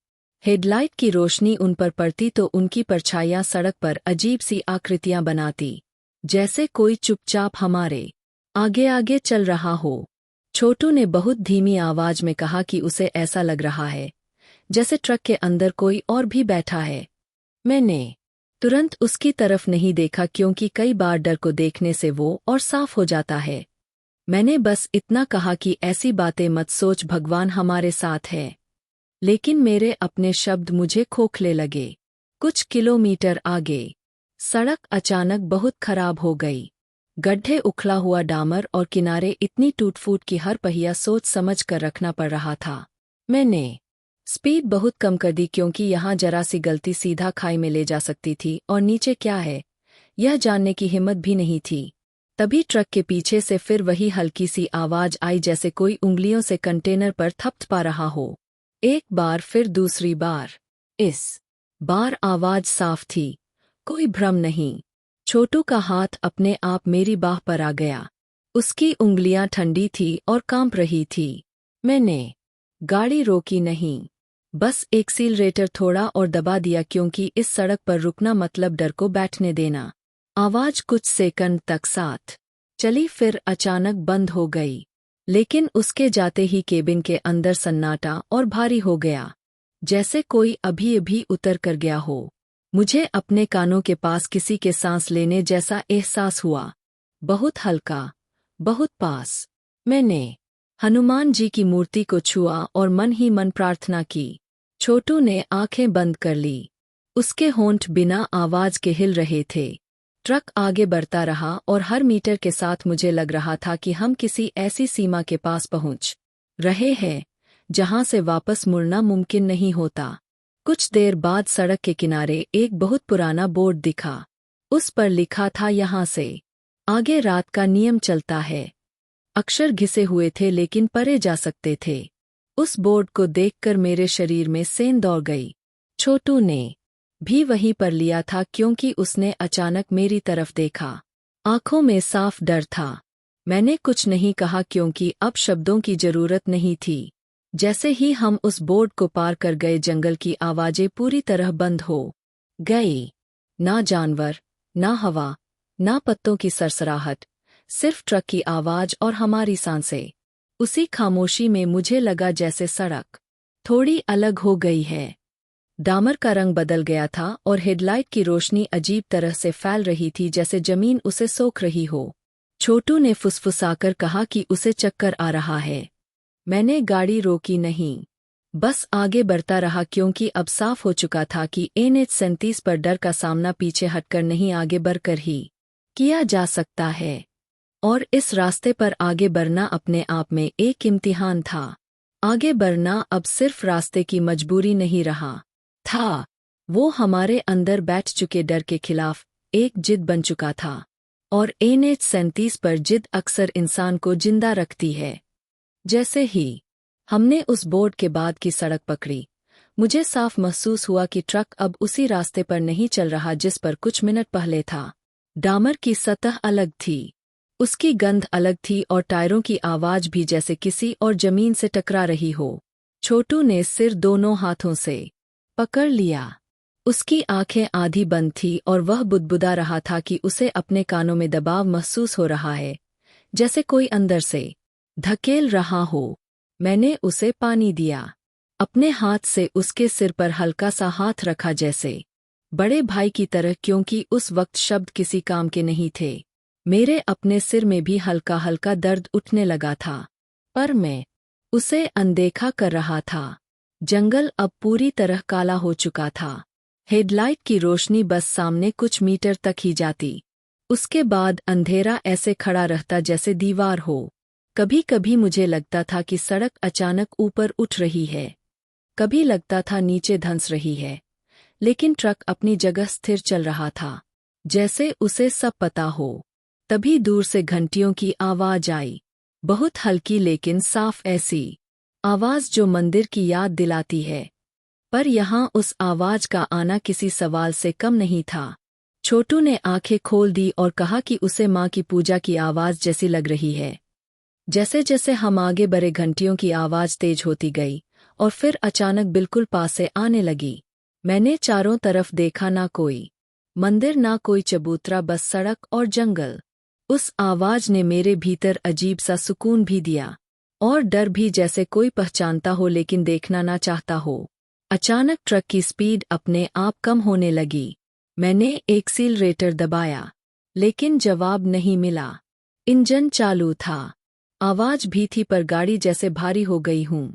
छोटू ने घबराकर कहा कि कुछ तो गलत है। मैंने गियर बदला, फिर भी कोई फर्क नहीं पड़ा। उस पल मेरे दिमाग में आया कि कहीं हम उसी जगह तो नहीं पहुंच गए जहां से लोग कहते हैं कि गाड़ियां अपनी मर्जी से चलती है। मैंने हनुमान जी की मूर्ति को हाथ लगाया और जोर से नहीं, बस मन में नाम लिया। अगले ही पल ट्रक ने हल्का सा झटका लिया और फिर से सामान्य चलने लगा। घंटियों की आवाज भी धीरे धीरे पीछे छूट गई, जैसे किसी ने बस ध्यान खींचने के लिए बजाई हो। छोटू ने गहरी सांस ली और मैंने भी। कुछ देर बाद सड़क के किनारे एक पुराना सा कुआं दिखा। उसके आसपास पत्थर टूटे पड़े थे और ऊपर से बेलें लटक रही थी।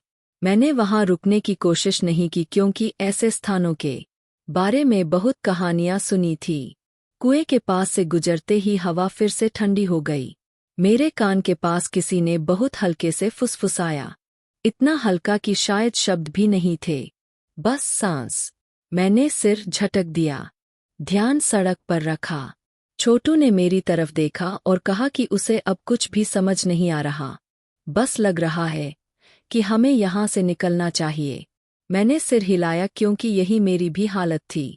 दूर कहीं से एक बार फिर वही हंसी सुनाई दी जो हमने पहले सुनी थी, लेकिन इस बार उसमें मजाक नहीं, इंतजार था।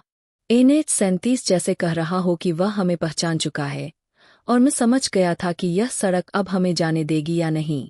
यह फैसला अब सिर्फ रास्ता नहीं, हमारी हिम्मत करने वाली थी। हंसी की वह आवाज पीछे कहीं अटक गई थी, लेकिन उसका असर हमारे भीतर फैल चुका था। जैसे किसी ने बिना छुए ही रीढ़ पर उंगली फेर दी हो और बता दिया हो कि अब बचना किस्मत की बात है। NH-37 पर आगे बढ़ते हुए मुझे पहली बार एहसास हुआ कि थकान अब सिर्फ शरीर की नहीं रही, दिमाग भी बोझिल होने लगा था। सोच धीमी पड़ रही थी और हर फैसला लेने में एक पल ज्यादा लग रहा था। मैंने खुद को झकझोरा, क्योंकि इस सड़क पर एक पल की सुस्ती भी बहुत महंगी पड़ सकती है। छोटू अब बिल्कुल शांत था। ना डर की बात, ना घर की याद, बस खिड़की से बाहर देखता हुआ जैसे कुछ ढूंढ रहा हो। मैंने उससे पूछा कि क्या देख रहा है, तो उसने बिना मेरी तरफ देखे कहा कि उसे ऐसा लग रहा है जैसे जंगल में बहुत सारे चेहरे हैं, सब अलग अलग, लेकिन सबकी नज़र हमारी तरफ है। उसकी बात सुनकर मेरे हाथ स्टीयरिंग पर और कस गए।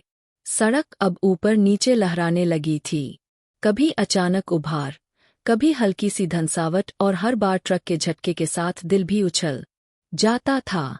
खाई अब और पास लगने लगी थी, जैसे सड़क सिकुड़ रही हो और हमें किनारे की तरफ धकेल रही हो। तभी अचानक ट्रक की लाइट्स हल्की पड़ने लगी, पूरी तरह बंद नहीं हुई, बस जैसे किसी ने रोशनी कम कर दी हो। मैंने डिपर बदला, स्विच चेक किया, सब ठीक था, फिर भी रोशनी वैसी नहीं रही। छोटू ने कहा कि उसे लग रहा है जैसे अंधेरा आगे से बढ़कर आ रहा हो। उसी वक्त सड़क के बीचों बीच मुझे कुछ पड़ा हुआ दिखा।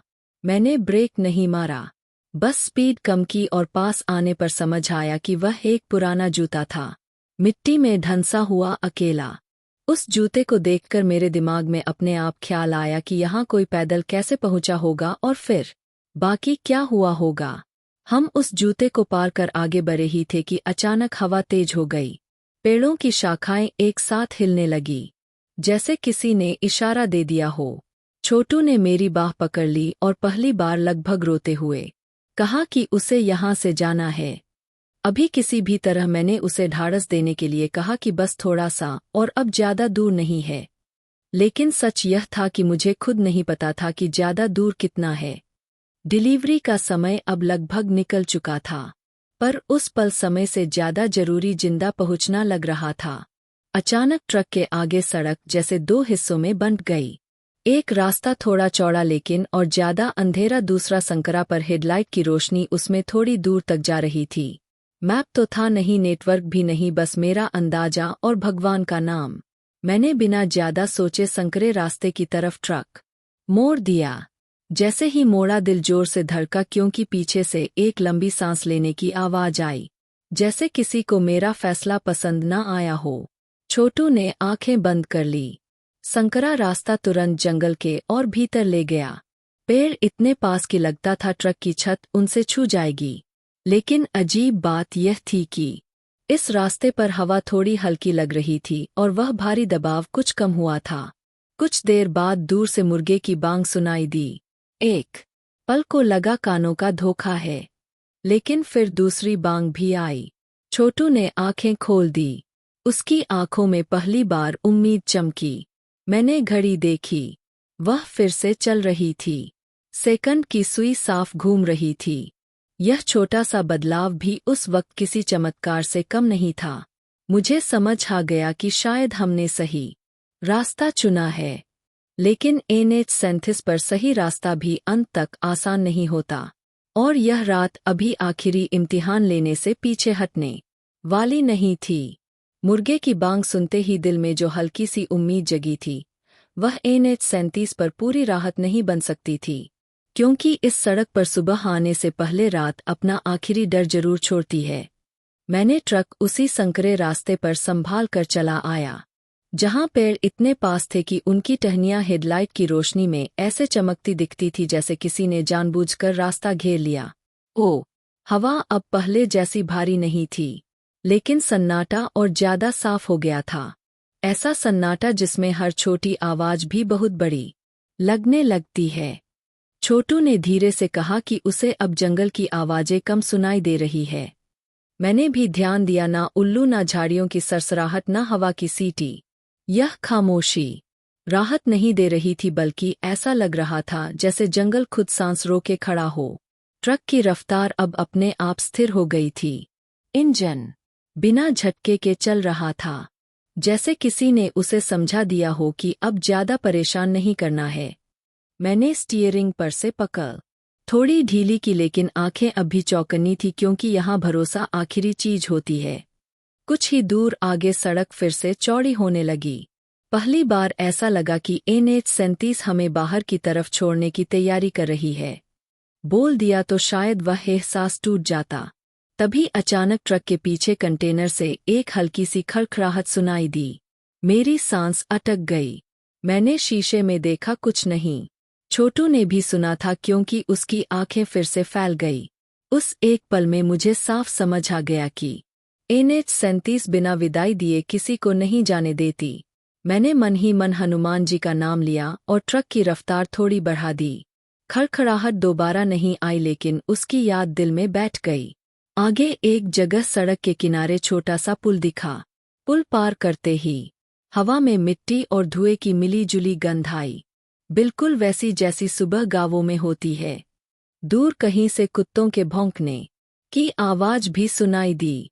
यह आवाजें डरावनी नहीं थी, बल्कि जिंदगी की थी। छोटू ने पहली बार हल्की सी मुस्कान दिखाई। उसने कहा कि शायद अब आबादी पास है। मैंने सिर हिलाया, क्योंकि मुझे भी वही महसूस हो रहा था। लेकिन NH-37 ने आखिरी बार ध्यान खींचा। जैसे ही पुल से थोड़ा आगे बढ़े, सड़क के किनारे मुझे वहीं सफेद सी आकृति फिर दिखी, बहुत दूर पेड़ों के बीच। वो हमारे पीछे नहीं आई, बस खड़ी रही। एक पल के लिए लगा जैसे उसने सिर झुकाया हो, या शायद यह मेरी आंखों का धोखा था। मैंने ब्रेक नहीं मारा, बस आगे बढ़ता रहा, क्योंकि कुछ चीजों को देखकर भी अनदेखा करना ही समझदारी होती है। थोड़ी देर बाद आसमान का रंग बदलने लगा। काला नीला हुआ, फिर हल्का सा स्लेटी। रात धीरे धीरे ढीली पड़ रही थी। मैंने पहली बार गहरी सांस ली, ऐसी सांस जिसमें डर से ज्यादा थकान थी। छोटू ने सिर सीट से टिकाया और आंखें बंद कर ली। इस बार नींद के लिए डर से नहीं। मुझे पता था कि मंजिल अभी भी कुछ दूरी पर है, लेकिन NH-37 का सबसे खौफनाक हिस्सा हमारे पीछे छूट चुका है। और उस पल मैंने समझ लिया कि कुछ सड़कें आपको सिर्फ मंजिल तक नहीं पहुंचाती, वो आपको अंदर से बदल देती है। हमेशा के लिए सुबह की हल्की रोशनी दिखने लगी थी, लेकिन NH-37 पर उजाला भी पूरी तरह भरोसेमंद नहीं होता। वो बस इतना करता है कि डर के किनारे साफ दिखने लगते हैं। आसमान का रंग धीरे धीरे बदल रहा था, पर जंगल अब भी वैसे ही खड़ा था, जैसे उसने रात में जो देखा उसे दिन के सामने बताने से मना कर दिया हो। ट्रक आगे बढ़ रहा था। इंजन की आवाज अब सामान्य लग रही थी, लेकिन मेरे भीतर का तनाव अभी पूरी तरह ढीला नहीं पड़ा था। छोटू गहरी नींद में चला गया था। उसकी सांसें अब बराबर चल रही थी और चेहरे पर वह सख्ती नहीं थी जो रात भर जमी रही। मैं उसे देखकर थोड़ी देर के लिए खुश हुआ, क्योंकि इस सड़क पर नींद भी तभी आती है जब डर थोड़ा पीछे हटे। लेकिन मैं जानता था कि अभी पूरी तरह सुरक्षित कहना जल्दबाजी होगी। सड़क के किनारे अब छोटे छोटे खेत दिखने लगे थे। कुछ जगहों पर अधजली लकड़ियां, कहीं सूखी घास के ढेर और दूर दूर तक फैली नमी की गंध। यह सब जिंदगी के निशान थे, और इन निशानों को देखकर मन अपने आप हल्का होने लगा था। फिर भी हर मोड़ पर नज़र खुद ब खुद सतर्क हो जाती थी, जैसे रात की आदत अब भी साथ चल रही हो। नेटवर्क अचानक एक बार चमका। मोबाइल की स्क्रीन पर एक पतली सी लाइन आई और फिर गायब हो गई। मैंने मुस्कुराने की कोशिश की, क्योंकि यह छोटा सा संकेत भी उस वक्त बहुत बड़ा लग रहा था। NH-37 धीरे धीरे अपना असर छोड़ रही थी, लेकिन पूरी तरह नहीं। कुछ किलोमीटर आगे एक चेक पोस्ट दिखा दूं। पुलिस वाले लकड़ी की बेंच पर बैठे चाय पी रहे थे। उनकी मौजूदगी देखकर दिल को ऐसा सुकून मिला जैसे किसी ने कंधे से भारी बोरी उतार दी हो। मैंने ट्रक धीमा किया और साइड में लगाया। एक पुलिस वाले ने पूछा कि रात कहाँ से आ रहे हो। मैंने बस इतना कहा।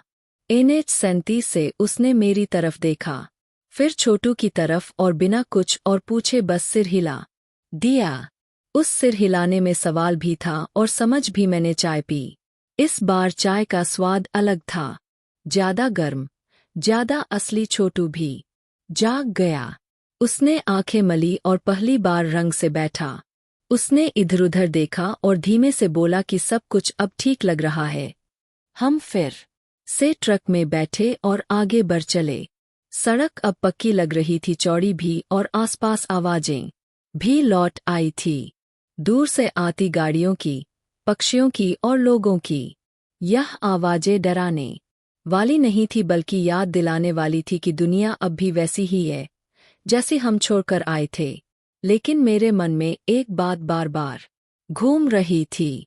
जो कुछ रात में हुआ वो सिर्फ डर नहीं था, वो एक एहसास था, जैसे किसी ने हमें दिखाया हो कि अगर इंसान जरा सा भी घमंड करे तो रास्ते उसे उसकी औकात याद दिला देते हैं।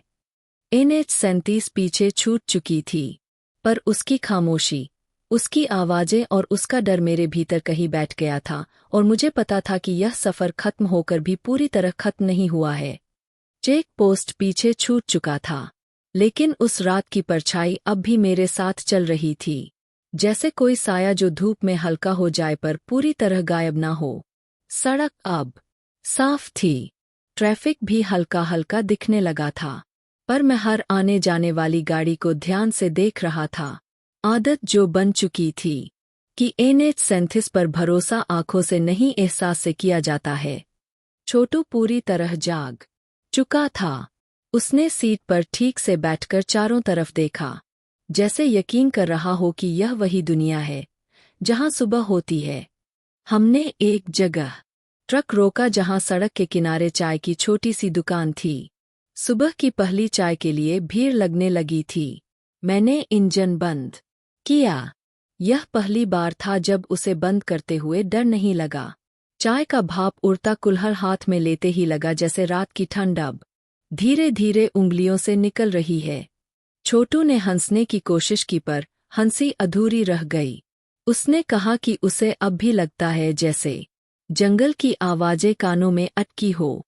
मैंने उसे कहा कि कुछ आवाजें इंसान छोड़ नहीं पाता, वह साथ चलती है, ताकि अगली बार रास्ते को हल्के में ना ले। आगे बढ़े तो सड़क पूरी तरह खुल चुकी थी।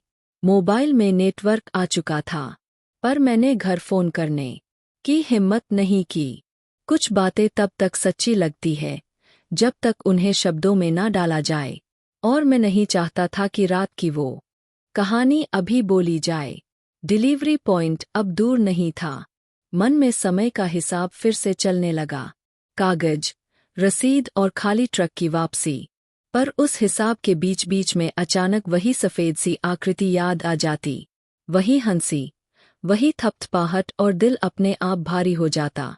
छोटू ने कहा कि जब यह ट्रिप खत्म हो जाएगी तो वह कुछ दिन छुट्टी लेगा, गाँव जाएगा, मंदिर में माथा टेकेगा। मैंने उसकी बात सुनकर सिर हिलाया, क्योंकि मेरे मन में भी यही चल रहा था कि इस सफ़र के बाद भगवान को धन्यवाद कहना सिर्फ रस्म नहीं, ज़रूरत है। सड़क के किनारे एक बड़ा सा बोर्ड दिखा, कोलकाता 38 किमी। यह देखकर दिल ने पहली बार सुकून की पूरी सांस ली। इतनी दूरी अब डर नहीं लग रही थी। ट्रक आगे बढ़ता रहा और मैं महसूस कर रहा था कि जैसे जैसे हम शहर के करीब आ रहे हैं, NH-37 की पकड़ ढीली पड़ती जा रही है, पर पूरी तरह छूट नहीं रही थी। कुछ रास्ते ऐसे होते हैं जो आपको छोड़ते नहीं, बस आपको आगे बढ़ने देते हैं। छोटू ने अचानक कहा कि उसे ऐसा लग रहा है जैसे किसी ने हमें दूर से देख लिया हो, और अब वह संतुष्ट है। मैंने उसकी बात पर कुछ नहीं कहा, क्योंकि शायद वह सही था। शायद उस सड़क ने अपना डर दिखा दिया था और हमें जाने देने का फैसला कर लिया था। मैंने स्टीयरिंग पर हाथ रखा और मन ही मन कहा, जो भी था जैसा भी था, धन्यवाद, क्योंकि इस रात ने मुझे यह सिखा दिया था कि डर से भागना नहीं, उसे समझकर रास्ता निकालना ही असल जीत होती है। और मुझे पता था अभी 2 हिस्से और बाकी है, जहां यह सफर अपने सही अंत की तरफ बढ़ेगा। कोलकाता का बोर्ड पीछे छूटते ही मन में जो सुकून उतर रहा था वो धीरे धीरे किसी अनजानी बेचैनी में बदलने लगा। जैसे NH-37 ने हमें छोड़ तो दिया हो लेकिन अपनी आखिरी छाया साथ भेज दी हो। सड़क अब चौड़ी थी, किनारे किनारे दुकानें दिखने लगी थी, लोग भी आने जाने लगे थे, पर मुझे हर चेहरे में वही रात दिखाई दे रही थी, वही सन्नाटा जो जंगल के बीच खड़ा था। ट्रक की रफ्तार सामान्य थी, इंजन बिल्कुल ठीक चल रहा था, फिर भी मैं बार बार मीटर और शीशे देख रहा था। आदत जो पड़ चुकी थी कि भरोसा आंखों से नहीं किया जाता।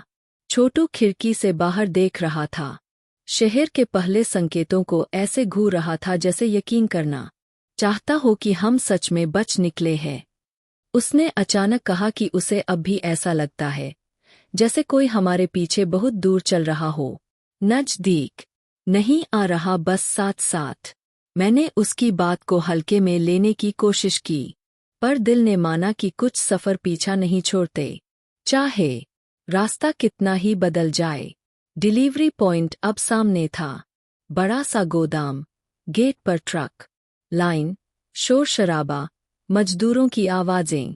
यह सब देखकर लगा जैसे हम किसी और दुनिया में आ गए हो। मैंने ट्रक साइड में लगाया, कागज निकाले और पहली बार महसूस किया कि हाथ अब कांप नहीं रहे हैं। लोर उतरने लगा, चावल के बोरे, दाल की बोरियां, तेल के ड्रम, सब वही था जो होना चाहिए था। कोई कमी नहीं, कोई गड़बड़ी नहीं। यह देखकर दिल को थोड़ी और राहत मिली, जैसे NH-37 ने हमें डराया जरूर पर ईमानदारी नहीं छीनी। छोटू ट्रक से उतरा और जमीन को हाथ लगाकर माथे से लगा लिया। उसने बिना कुछ बोले भगवान का शुक्रिया अदा किया। मैंने भी मन ही मन यही किया, क्योंकि कुछ एहसान शब्दों से नहीं चुकाए जाते। काम निपटते निपटते दिन चढ़ आया था, धूप तेज थी, लोग हंस बोल रहे थे और रात की सारी बातें जैसे किसी पुराने सपने की तरह लगने लगी। पर जब मैं ट्रक के केबिन में वापस बैठा तो एक पल को वही ठंडक महसूस हुई, वही सन्नाटा मैंने शीशे में देखा। पीछे सड़क साफ थी, कोई जंगल नहीं, कोई धुंध नहीं। फिर भी दिल ने कहा कि जो देखा जो सुना वो झूठ नहीं था, वो सब NH-37 की सच्चाई थी जो हर किसी को नहीं दिखती। छोटू ने पूछा कि वापसी कब करेंगे। मैंने कहा कि थोड़ा आराम करेंगे फिर देखेंगे। उसकी आंखों में राहत भी थी और डर भी, जैसे वह जानता हो कि कुछ रास्तों से दोबारा गुजरने की हिम्मत जुटाना आसान नहीं होता। उस दिन पहली बार मुझे समझ आया कि सफ़र सिर्फ जगह बदलने का नाम नहीं है। कभी कभी वह इंसान को अंदर से हिला देता है और कुछ सवाल छोड़ जाता है जिनके जवाब जिंदगी भर नहीं मिलते। और मुझे साफ महसूस हो रहा था कि यह कहानी अभी पूरी नहीं हुई है, क्योंकि असली अंत तभी आता है जब इंसान डर के साथ जीना सीख ले। डिलीवरी पूरी हो चुकी थी, गोदाम की चहल पहल पीछे छूट गई थी, लेकिन मेरे भीतर कहीं कुछ अब भी अधूरा सा खड़ा था। जैसे NH-37 ने मुझे बाहर तो छोड़ दिया हो पर अपने सवाल अंदर छोड़ गया। मैं ट्रक के केबिन में बैठा रहा, इंजन बंद, खिड़की खुली, शहर की आवाजें अंदर आ रही थी, पर कान अब भी उन जंगलों की सरसराहट ढूंढ रहे थे जिनसे हम गुजर कर आए थे। छोटू बाहर किसी चाय वाले से बात कर रहा था। उसकी आवाज सामान्य थी, लेकिन मुझे पता था कि उसके भीतर भी वही रात किसी कोने में जमी हुई है। मैंने स्टीयरिंग पर हाथ रखा तो उंगलियों में हल्की सी थकान के साथ एक अजीब सा कंपन महसूस हुआ, जैसे ट्रक भी उस सफर को भूल नहीं पाया हो। डैशबोर्ड पर रखी हनुमान जी की मूर्ति को मैंने ध्यान से देखा। उस पर धूल जमी थी, लेकिन चेहरा वैसा ही शांत था जैसे कह रहा हो कि डर रास्ता दिखाता है और भरोसा रास्ता पार कराता है। उस पल मन में तय कर लिया कि वापस निकलने से पहले मंदिर जरूर जाऊंगा, सिर्फ माथा टेकने के लिए नहीं बल्कि उस रात का बोझ उतारने के लिए। छोटू वापस आया और बोला कि मालिक ने आराम करने को कहा है, आज वापसी नहीं होगी। उसकी बात सुनकर मुझे राहत भी मिली और एक अजीब सी घबराहट भी, क्योंकि रुकना मतलब उस सफ़र के बारे में सोचने का वक्त मिल जाना। हम पास के एक धर्मशाला में ठहरे। कमरा साधारण था पर साफ और खिड़की से सड़क दिखती थी, जहां गाड़ियां बिना डरे चल रही थी। मैं लेटा आंखें बंद की पर नींद नहीं आई। जैसे ही आंखें बंद करता वही सफ़ेद सी आकृति, वही थपथपाहट, वही हंसी दिमाग में लौट आती। छोटू ने भी करवट बदली और बोला कि उसे भी नींद नहीं आ रही। उसे लग रहा है जैसे कोई दरवाजे के बाहर खड़ा है। मैं उठा, दरवाजा खोला। बाहर कुछ नहीं था, बस लंबा सा गलियारा और पीली लाइट। फिर भी वह एहसास गया नहीं। मैंने दोनों हाथ जोड़कर मन प्रार्थना की और छोटू से कहा कि डर को नाम मत दो, वह अपने आप कम हो जाएगा। रात गहराने लगी। यह NH-37 की रात नहीं थी, फिर भी अंधेरा अपना असर दिखा रहा था। खिड़की से बाहर देखा तो दूर कहीं ट्रक की हेडलाइट्स चमक रही थी और मुझे लगा जैसे कोई उसी तरह चला जा रहा है जैसे हम चले थे, बिना जाने कि आगे क्या है। छोटू ने धीरे से पूछा कि क्या वो सड़क हमें दोबारा बुलाएगी। मैंने कुछ पल सोचा और कहा कि कुछ रास्ते बुलाते नहीं, बस याद दिलाते हैं कि वह मौजूद है। उसने सिर हिलाया, शायद समझ गया, शायद नहीं। मैं आखिरकार लेट गया। इस बार नींद आई पर हल्की नींद, और जागने के बीच मुझे लगा जैसे कोई बहुत दूर से मेरा नाम ले रहा हो। आवाज में डर नहीं था, बस पहचान थी। मैं चौंक कर उठा। दिल तेज धड़क रहा था, पर कमरे में सब कुछ वैसा ही था। तभी मुझे समझ आया कि NH-37 अब हमारे पीछे नहीं है, वह हमारे भीतर है। एक याद की तरह, एक सबक की तरह। और अब बस एक हिस्सा बाकी था इस कहानी को पूरी तरह खत्म करने का। सुबह जब आँख खुली तो खिड़की से आती धूप बिल्कुल अलग लग रही थी, जैसे किसी और दुनिया की रोशनी हो, शांत, निडर और शांत। लेकिन मेरे भीतर अब भी वही हल्की सी ठंड अटकी हुई थी, जो NH-37 की रात में उतर आई थी। मैं कुछ देर तक बिस्तर पर बैठा रहा, बाहर की आवाजें सुनता रहा, लोगों की बातें, चाय की केतली की सीटी दूर से आती, गाड़ियों का शोर, सब कुछ सामान्य था। फिर भी मन मानने को तैयार नहीं था कि वह रात सच में बीत चुकी है। छोटू उठ चुका था। उसके चेहरे पर थकान थी, लेकिन डर नहीं, जैसे उसने रात को किसी फैसले के साथ सोया हो। उसने कहा कि उसे सपना आया था, वही सड़क, वही जंगल, लेकिन इस बार हम डर के बिना चल रहे थे और रास्ता अपने आप खुलता जा रहा था। मैंने उसकी बात सुनी और मन ही मन सोचा कि शायद डर तब तक पीछा करता है जब तक इंसान उसे समझ नहीं लेता। हम दोनों पास के मंदिर गए। कोई बड़ी पूजा नहीं, कोई दिखावा नहीं, बस चुपचाप माथा टेकना, आंखें बंद करना और उस रात का बोझ वहीं छोड़ देना।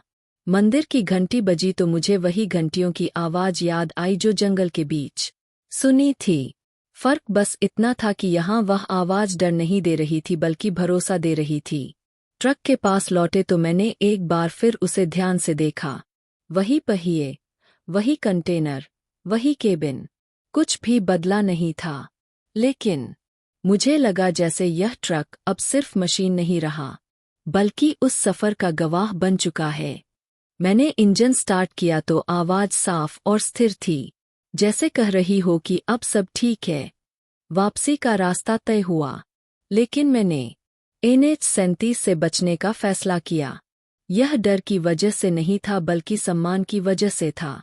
कुछ रास्तों को पार करने के बाद दोबारा नहीं ललकारा जाता, बस उन्हें मन में जगह दे दी जाती है। छोटू ने कहा कि वह इस ट्रिप के बाद ड्राइवरी को हल्के में नहीं लेगा। हर सफर से पहले पूजा करेगा, समय पर निकलेगा और कभी भी रात को अकेले उस तरह के रास्तों पर नहीं जाएगा। मैंने उसकी बात पर हामी भरी क्योंकि यही सीख उस रात की असली कमाई थी। जब ट्रक शहर से बाहर निकला मैंने आखिरी बार पीछे देखा। कोई परछाई नहीं थी, कोई आवाज नहीं थी, कोई बुलावा नहीं था, बस सड़क थी जो सीधी आगे बढ़ रही थी। उस पल मुझे पूरा यकीन हो गया कि NH-37 ने हमें डराया नहीं था, उसने हमें चेताया था कि सड़क पर सिर्फ गाड़ी नहीं चलती, वहां इंसान का भरोसा, उसका घमंड और उसका डर भी साथ चलता है। और जो इंसान इन तीनों को संभाल ले वो किसी भी खौफनाक रास्ते से जिंदा लौट सकता है। मेरी कहानी यही खत्म होती है, लेकिन NH-37 अब भी वही है, जंगलों के बीच खामोशी में लिपटी हुई, अगले किसी ड्राइवर का इंतजार करती हुई।